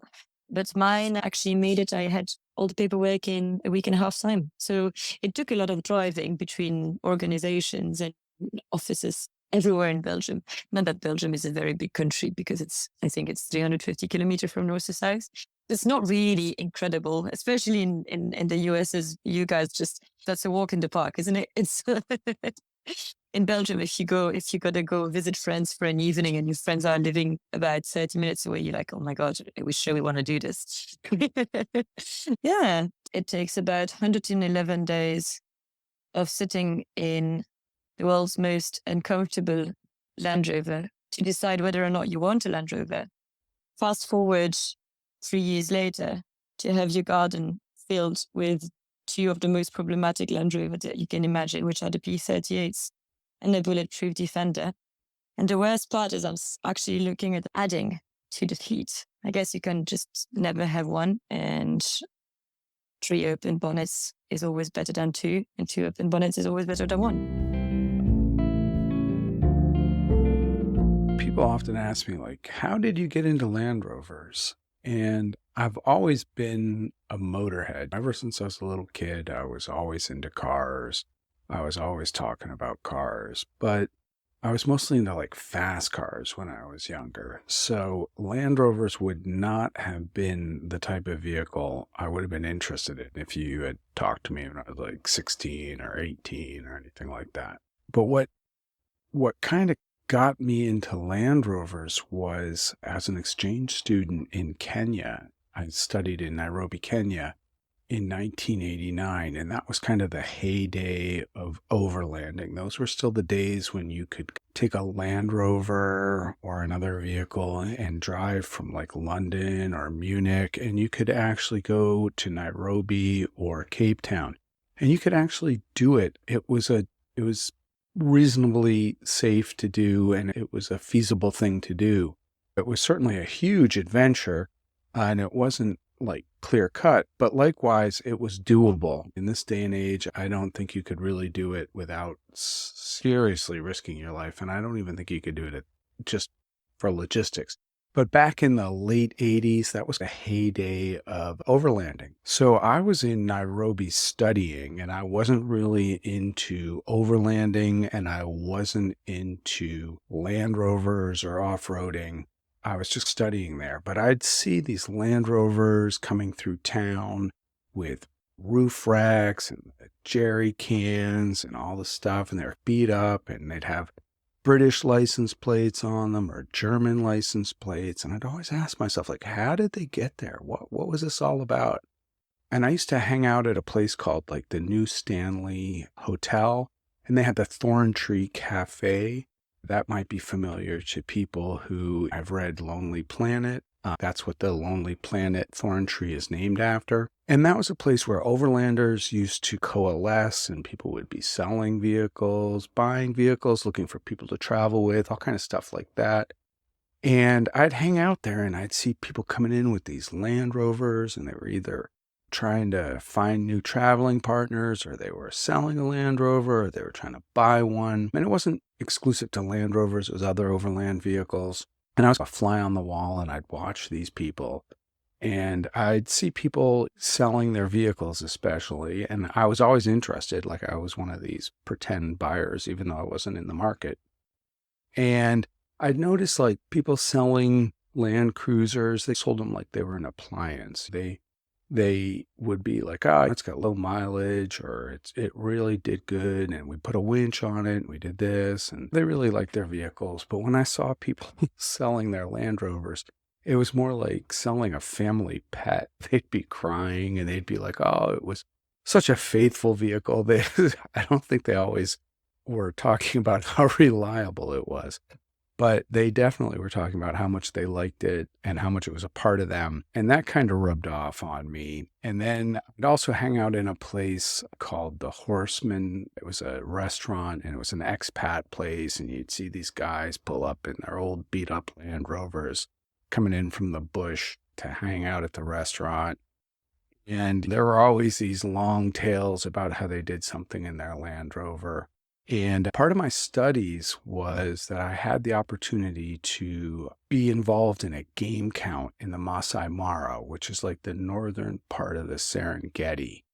And we were assigned to a group of Samburu, who are another tribe similar to the Maasai, and we were in a 109. And this was an amazing time because it was kind of before everything became super regulated. So you could still drive out into the bush and everybody was allocated a certain square miles or square kilometers. And we just zigzagged that and counted every animal we saw. And I was just somebody sitting in the back of this open 109 trying to count whatever I saw, warthogs, zebras, giraffes, elephants, whatever we saw. And we were just banging around in this old Land Rover with these Samburu guys in the front because they knew how to get the terrain. But it was like the quintessential open African savanna, Mutual of Omaha, Wild Kingdom type experience. And it really blew me away. And the Land Rover was an integral part of that.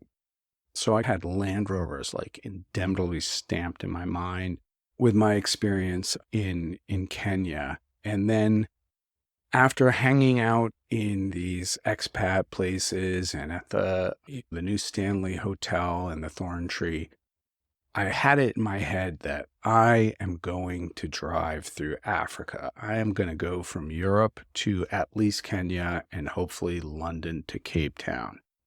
And basically, I had it narrowed down that I was going to do a Land Rover, but I wasn't 100% sure. But I'm originally from upstate New York, and I didn't live far from Atlantic British. So when I got back from Kenya, I was kicking around looking for my overland vehicle, so to say, or at least a vehicle that I could get my feet wet and get an idea of what it took to work on and maintain a vehicle and whatnot. And lo and behold, Atlantic British had a tired old 1961 109 station wagon that was in my price range. And I determined that I was going to tear it down, rebuild it, and make it expedition worthy again. Even though ultimately I decided not to take that vehicle through Africa, that kind of was when the bug really set in. Once I had that 109 in my parking lot or my driveway, I was like, you know what? This is going to be the vehicle for me. And since then, I've never looked back. I've had everything from Series 1s to Defenders, LR3s, Range Rovers. They all have their own character. They all have their pros and cons. But I'm always coming back to Land Rovers. So that's how I got into Land Rovers. And I'm still enjoying them to this day. I'm Chris Brown. I'm originally a Brit. I did actually take U.S. citizenship about 25 years ago after my first kid was born. I realized I better stick around for them, not get myself thrown out by doing anything stupid. I grew up in Brighton, England, which, if that, is now a city. It was about 250,000 people when I was growing up, right on the edge of the Sussex coastline. Not exactly Land Rover territory, but go 5-10 miles inland, and you find lots of Land Rovers there. Came over here to the US back in 86. Didn't have a Land Rover. Nothing until 95. And when we picked up a Discovery. I did drive a few Land Rovers in England before I came over. My first concrete memory is on holiday in England, or vacation as Americans like to say. We would go down to Devon, which is down the bottom left-hand corner of England if you're looking at a map, and stay on a farm. My memory there was, apart from all the cows the farmer had, was sitting in the back of his Land Rover, helping him stake out a new fresh section of pasture for the cows by dropping poles out the back of the Land Rover that he could then run the electric fence through. That's my first recollection. And I was probably 7 or 8 then at best. Land Rover with the farm, something to keep the cattle from wandering around all over the place. After that, it was a lot of typical English city type stuff, though you get a few friends with Land Rovers out there in the middle, but they're working vehicles. They're all related to the farm. And probably like 1980, 81, actually probably 81, 82, I got connected into the Territorial Army, which is like the reserves over in England. And of course, they had Land Rovers, 109 Series 3s and 2s, if I remember correctly. One crazy story from that is I was driving something called a Morris Marina, which was sold in the US as an Austin America. It had a tow hitch on the back end, and we needed to move one of the dead 109s from our barracks to another barracks so it could be fixed. We put it up on a trailer on the back of my Morris Marina and dragged it across town. There was no such thing as engine braking at all, even in first gear with that loaded weight behind me, but it worked. It happened. That's the kind of stuff you do.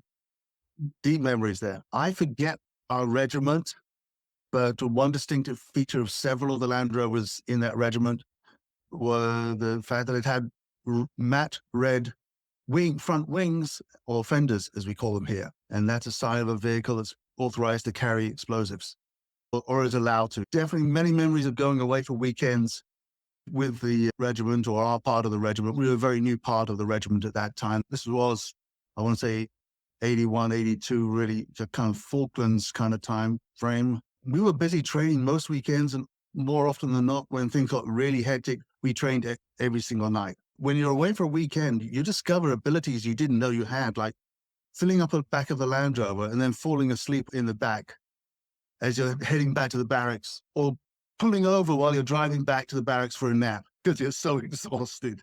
And in a different vein, one of the farming friends, he was like every English countryside, you have a hunt club and stuff like that. I would help them out by just driving their Land Rover around, following everybody. If you didn't have a horse, you followed in a Land Rover. It was a 1995 Portofino Red Discovery 1. We bought that from what was then Land Rover Metro West, and that's how I connected up with the Bay State Rover organization as it then was. Salesman, I'm still good friends with him. He's a GM of Land Rover Peabody, or Jaguar Land Rover Peabody, whatever they want to call themselves these days. Looking forward to the 75th, because me, Dixon, and Sandy were the 3 people that kicked off the 50th. That was our crazy thing, and I'm absolutely in awe with everything that Bob is doing, and I can't wait till June. It's going to be a busy June, and I'm looking forward to it. Well, I hope you'll let me cheat a little bit and talk first of all about my first 4x4 experience. I remember it very clearly. I was still a little lad in school, and riding home every day I'd go past this ex-army wartime Jeep parked up. With my modern eyes, I would say it was a bit of an abortion. It was painted maroon and it had a woody black back body put on with the exposed woodwork and that. It was awful, really, but I was thrilled with it and looked inside, and there were all these gear levers sticking up. In actual fact, I asked my father if he could try to find the chap who owned it and see if we could buy it, which of course was a total non-starter. But the first Land Rover experience is one that I've already well documented in the first Overland film, insofar as I was standing beside the A20 Dover Road in southeast London on the day that they all went down to the Channel to cross over and start their journey into towards Singapore. And I saw the Cambridge car, SNX 761, go past me. Was absolutely thrilled to have seen a real expedition car, and went home and told my mum, and we saw the book and yada, yada, yada, yada, yada.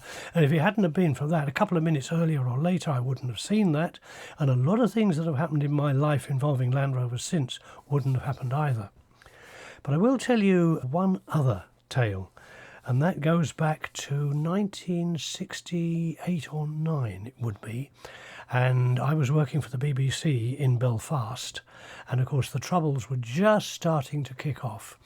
And I was coming out of the front door of Broadcasting House one day and heard the unmistakable sound of a 2.25 litre engine being driven flat out by a squaddy. So I looked to my left and expected to see just a Series 2 coming, but no, it was a lightweight, the first lightweight, the air portable that I'd ever seen. And I looked at it and my jaw dropped because it was such a thing of beauty. Beauty, Land Rover enthusiasts understand what I mean by that, because it isn't beautiful at all. But the cutaway wheel arches and everything, I thought that car was absolutely wonderful. And later, for quite a few years, I did in actual fact use a lightweight as my everyday, daily transport. So where am I now in 2023? Well, I have to confess that there's only one Land Rover about the place, and that's my late wife's Series 1, which I hope I'll always have. But the Discovery 2's gone, the Freelanders have gone, and nothing else is there to take their place. Not at least from JLR. I have to say that I haven't left Land Rover, certainly not, but Land Rover has left me. And there's nothing they build now like I want. Currently, I'm using a Suzuki Jimny as my main on-the-road car, whilst I'm waiting for Ineos to build me my Grenadier. Who knows when that will be? It was supposed to be built 2 months ago, but still hasn't been started yet. But always there will be green blood in my veins, even if I am driving something with somebody else's badge on the front.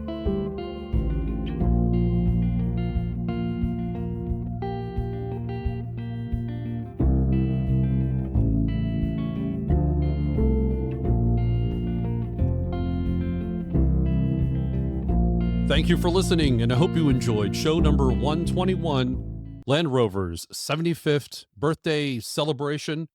Not only is it Land Rover's 75th, it's also the podcast 10th. Want to thank you for listening for these past 10 years. And me personally, I'd like to thank everybody for listening all these years. Or putting up with us for 10 years. Putting up with us for 10 years. I know there are people who listen to every word. There are folks that maybe just... God help them. There are folks that listen to maybe just a segment or something. Whatever you listen to, really do appreciate it. This is a labor of love, I think, for all of us on the podcast. And as long as you're listening, I think we will continue to do this. At least that's my thought. But thank you very much for listening. Stick around with us, because now we're going to 11. This is episode 121 you've been listening, which is the product of 11 times 11. It's a number wang. We are going there. We are going to be the podcast that goes to 11. And hopefully even beyond, but let's see how 11 goes. Thank you for listening all these last 10 years and for being a Land Rover fan, whether it's one day or maybe 75 years. But we certainly appreciated you contributing to the podcast over the last 10 years. Let's hear the ultimate origin story, Land Rover's origin story. The much-loved Land Rover has trundled over rough terrain the world over since it was launched 75 years ago this year. Its sturdy frame and high chassis have made it a favorite for everyone from farmers to tourists on safari to TV's Detective Chief Inspector Vera Stanhope. You may not know, however, that its origins lie in Anglesey.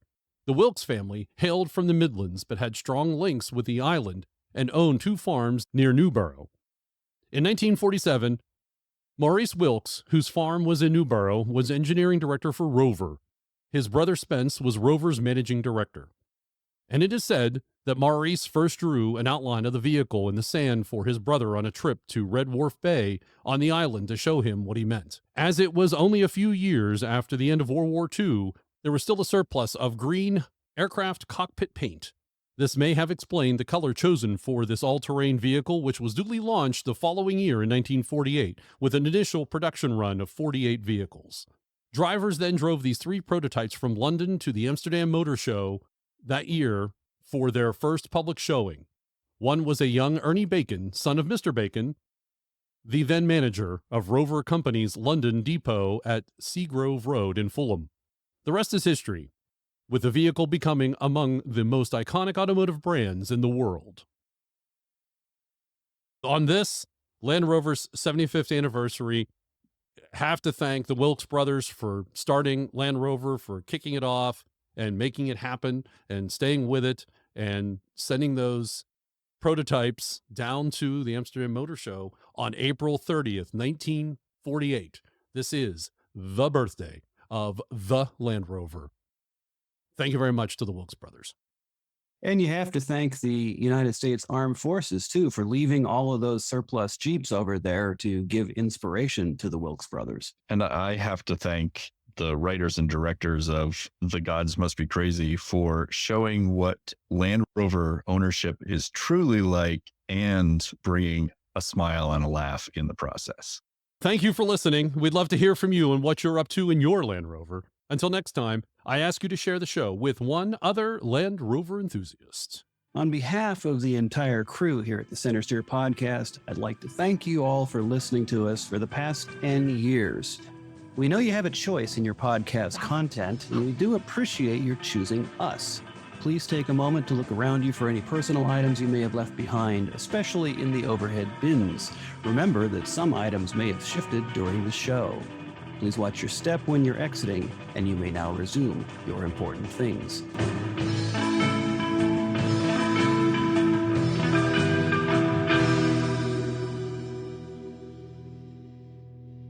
I have to listen to the very end of the podcast because if I don't hear the little snippet at the end, my day is not. I can't turn the podcast off until I hear the Easter egg at the end.